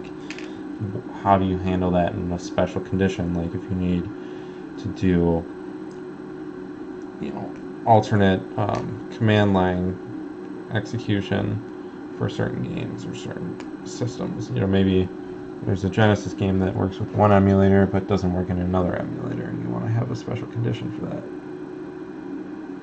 Basically, you have a team that dictates how that UI is going to look, and then you have another team that actually says, okay, well, for the SNES Classic, games things like this, they go into this directory,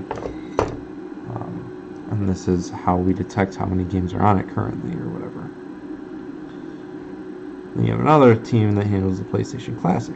Then you have another team that handles the Xbox. Then you have another team that handles the Wii. Then you have another team that handles the PS3. Then you have another team that, like, it's, you could totally do all of this stuff.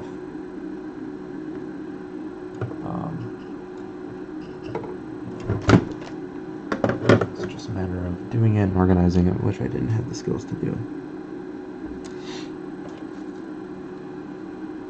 Skills or the time. Time is the biggest factor there. I could totally do it for a full-time job.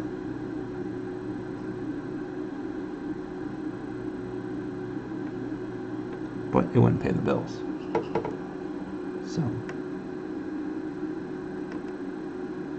not feasible.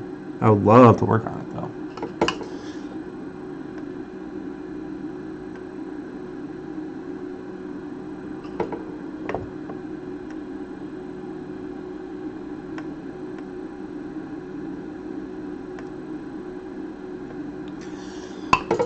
But other mods I'm working on, I'm going to be working on some more things for the NES and SNES Classic, also the PlayStation Classic. These two things are going to be very much related in a big way. That's not going to be for a while yet because I got to do board prototypes and I'm going to figure out some firmwares to write and stuff.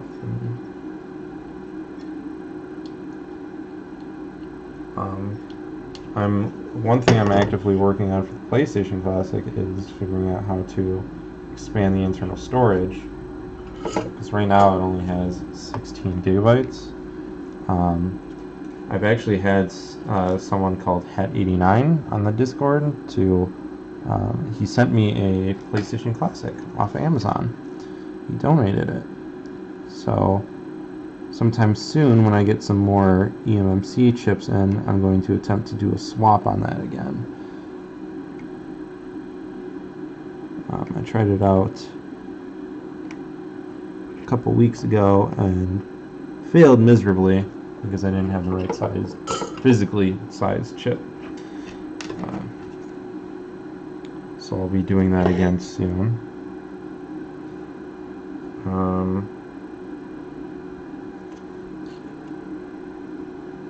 I'm going to be streaming more Xbox stuff probably. I've got another Xbox to install a mod chip on. But I might wait till my microscope comes in to do that. It might take a couple weeks. I believe that one is actually like a 1.2 or 1.1. So that one I might actually TSOP. Whatever I end up doing, it's probably going to need to be rebuild. So I'm going to use the microscope to do the rebuild and record it and post it on my channel.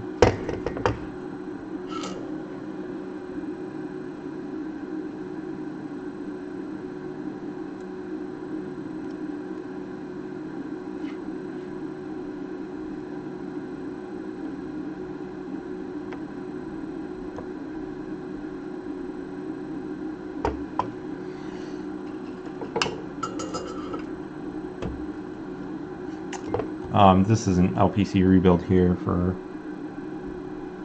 mod chip. Did I screw up that pad? I don't think so. I can't really tell.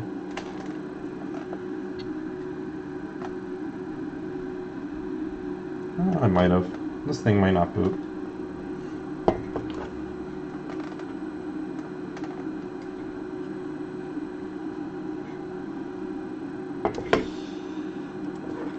Yeah, you know, I have,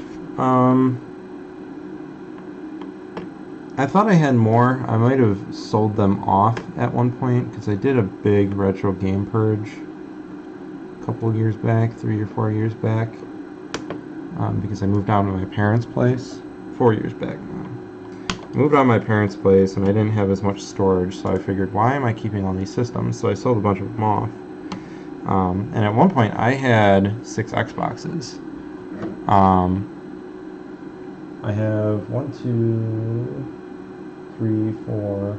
I have 5 right now, so I'm kind of trying to get that back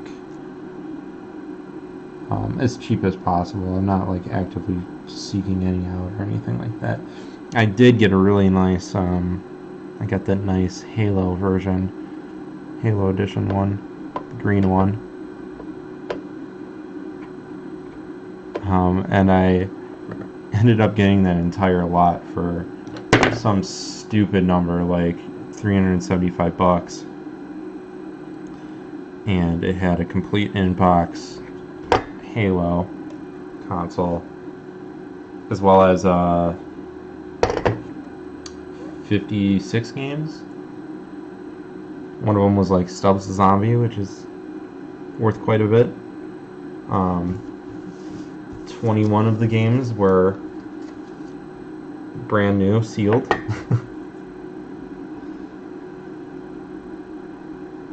Why do I only have 4 of these?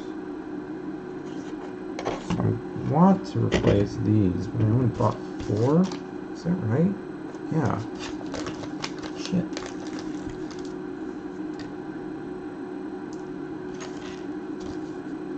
That's all I'm gonna get in the box. Oh well. And one of the games that I discovered was in the bottom of the bag that I didn't take a picture of before was Jet Set Radio Future. I have that one brand new, sealed. I think that's worth over like $100 or something like that now. It's stupid how cheap I got all that stuff for. And I got another system in there, and 5 like brand new, 6 brand new, 7 brand new controllers.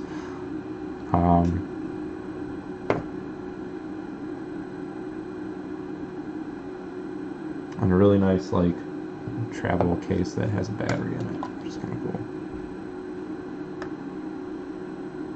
And a bunch of cables and that type of thing. So I was really happy with that.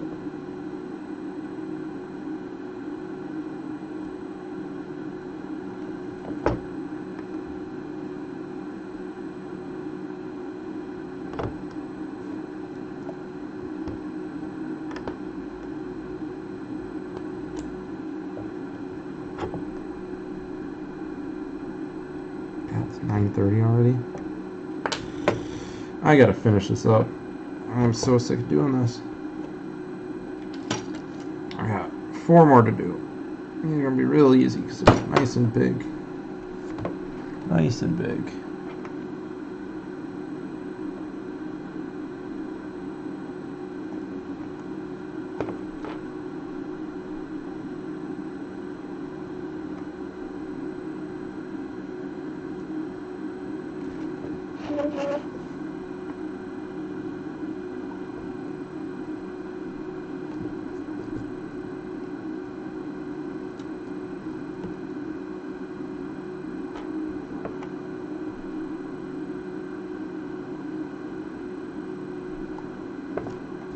Come on.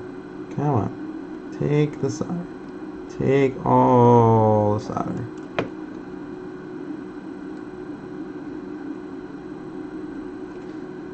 Come on, you son of a biscuit.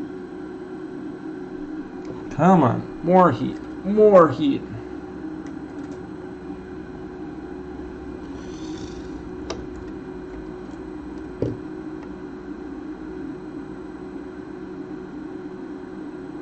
Let's see, what else am I working on?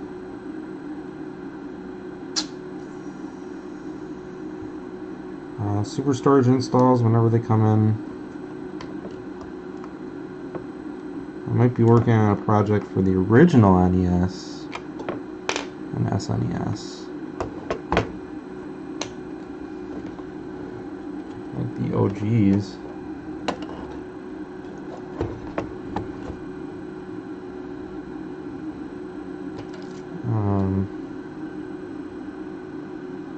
That'll be interesting. Might be working on some stuff for like 486 PC.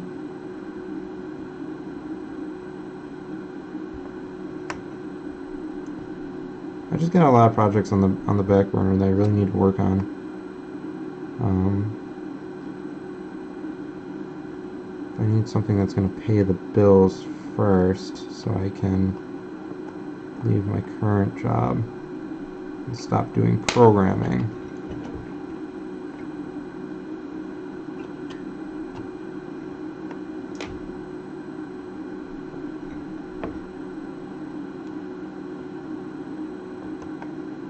But yeah, I mean, I've been also thinking about doing like RAM chip upgrades for the Xbox. I'm not sure I can really do them at a competitive price, because my standards for what you should make for that type of thing is probably pretty high.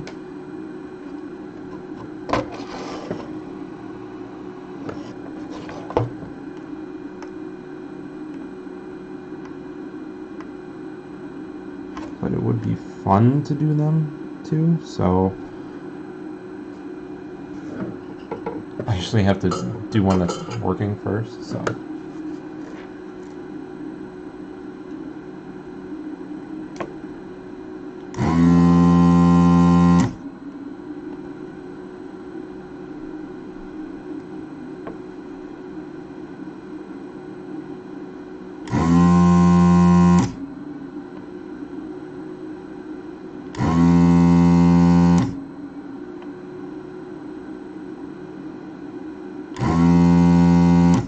Thought about doing cell phone repair.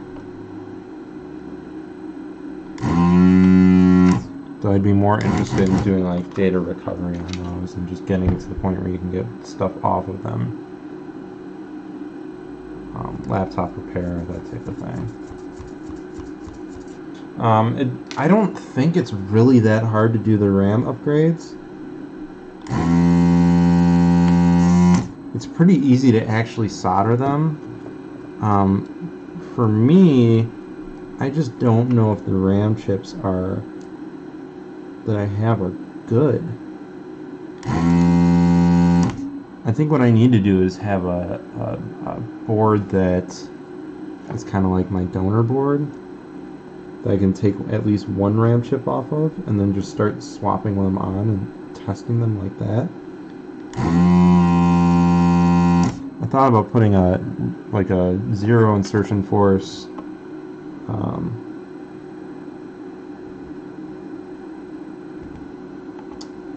socket on one of the RAM chip slots, so I could just drop in one and test it. But I'd really only do that if I could offer it as a service, and I would need to check them on a regular basis. Okay, so these should be the last four, and then we'll test it, and then I will stop the stream and then clean this off. So that's not interesting at all. So then I need to eat. So I'm hungry. I don't know what I'm eating tonight yet.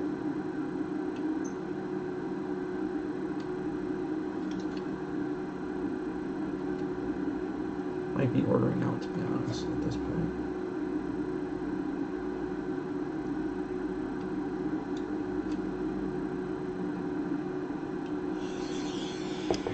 Okay.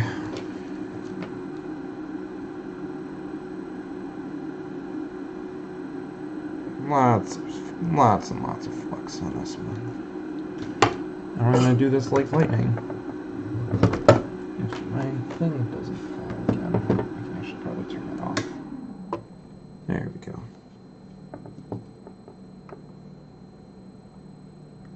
Sorry if that was loud.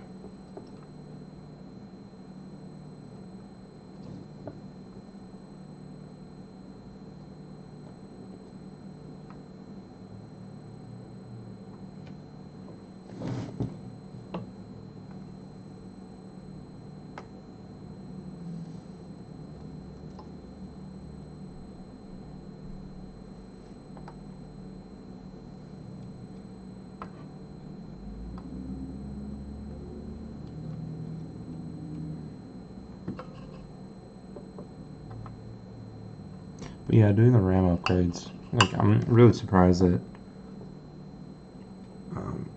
how simple the process should be.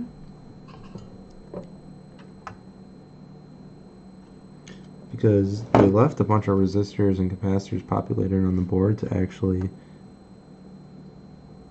like usually they don't do that.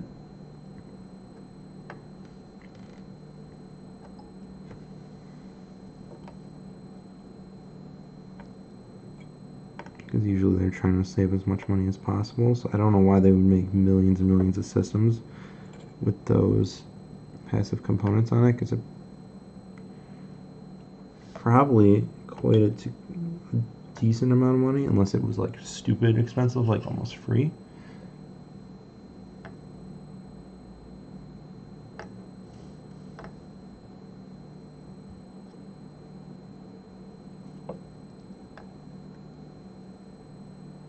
Yeah, I just generally don't understand why they would leave those components on there.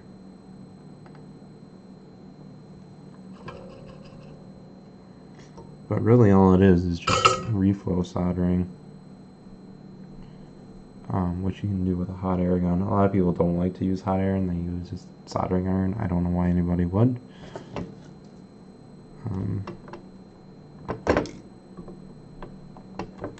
It's easy enough to do.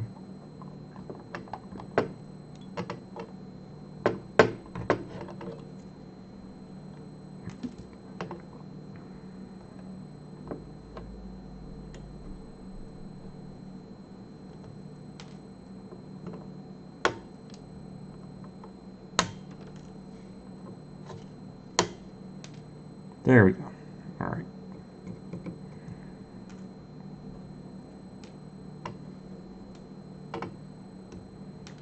Okay, that's the last one. So, it's my ugly mug.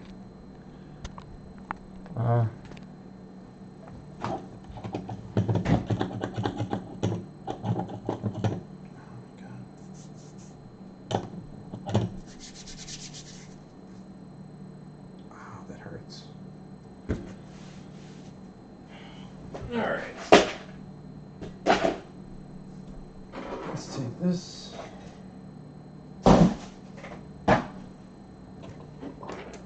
Also need to play some Baldur's Gate 2 tonight. Sorry, Baldur's Gate Dark Alliance 2.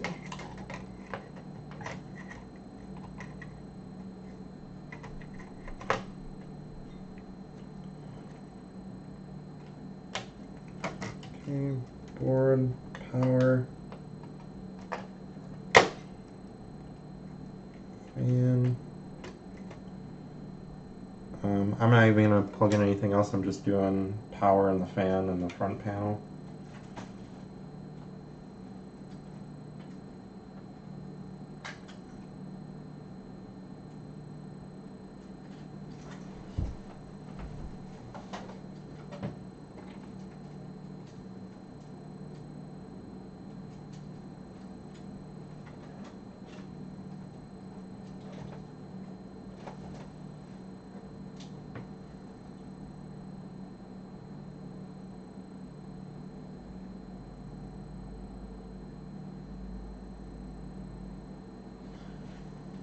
So it fragged.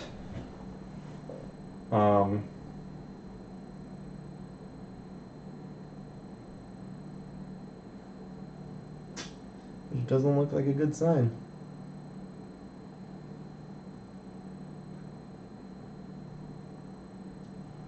Unless I'm missing something.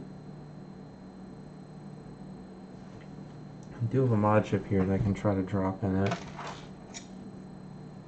See if that'll help.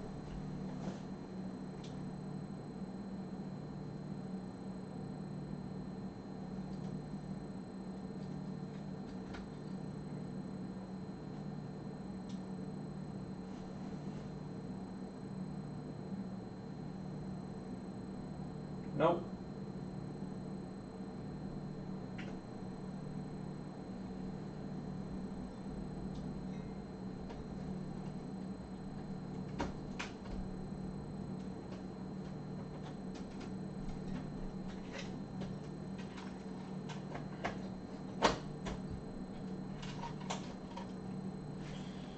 So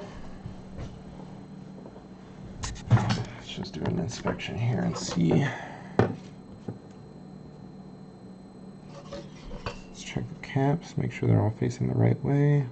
Positive, positive, positive, positive, positive, positive. That one we didn't do. Positive.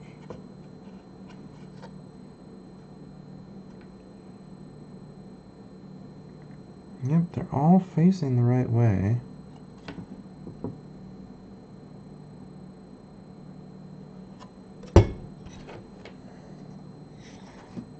So let's see if there's any like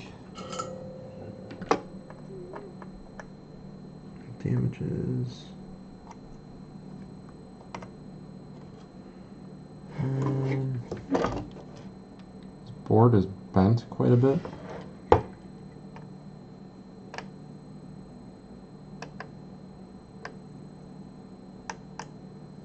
Oh, you know what? It's probably because I did the rebuild, but I don't have a working mod chip on it.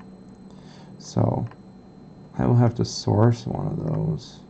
I had one sitting around, but that's my Duo X3, and that is currently not working.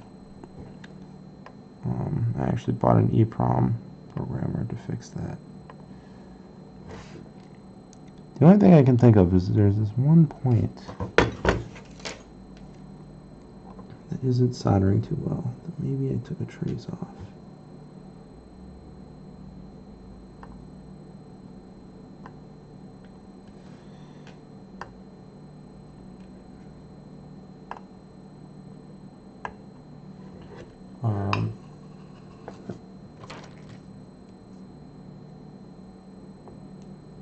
Usually happens the first time I do something is I usually fail at it.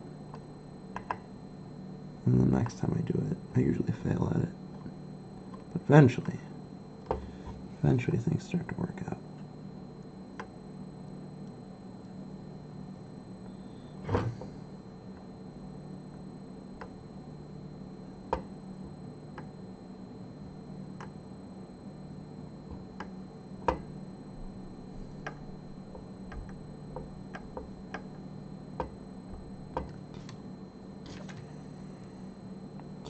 Yeah, so if this doesn't start again, I'm going to say that it's probably just I need to put a different mod chip in it.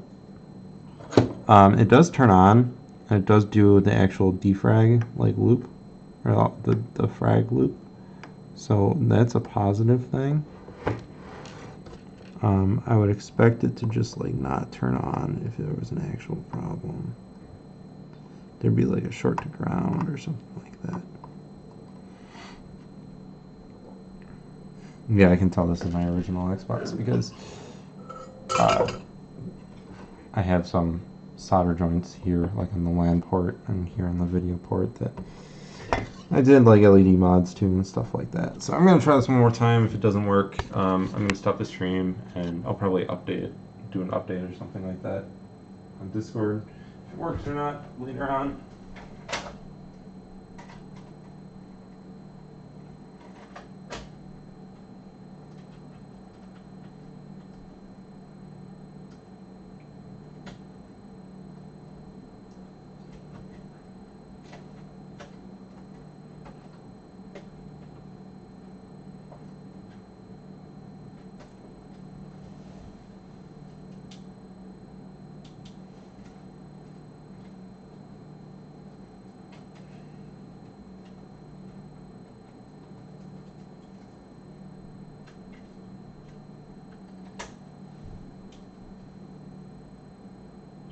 Yeah, it's still fragging.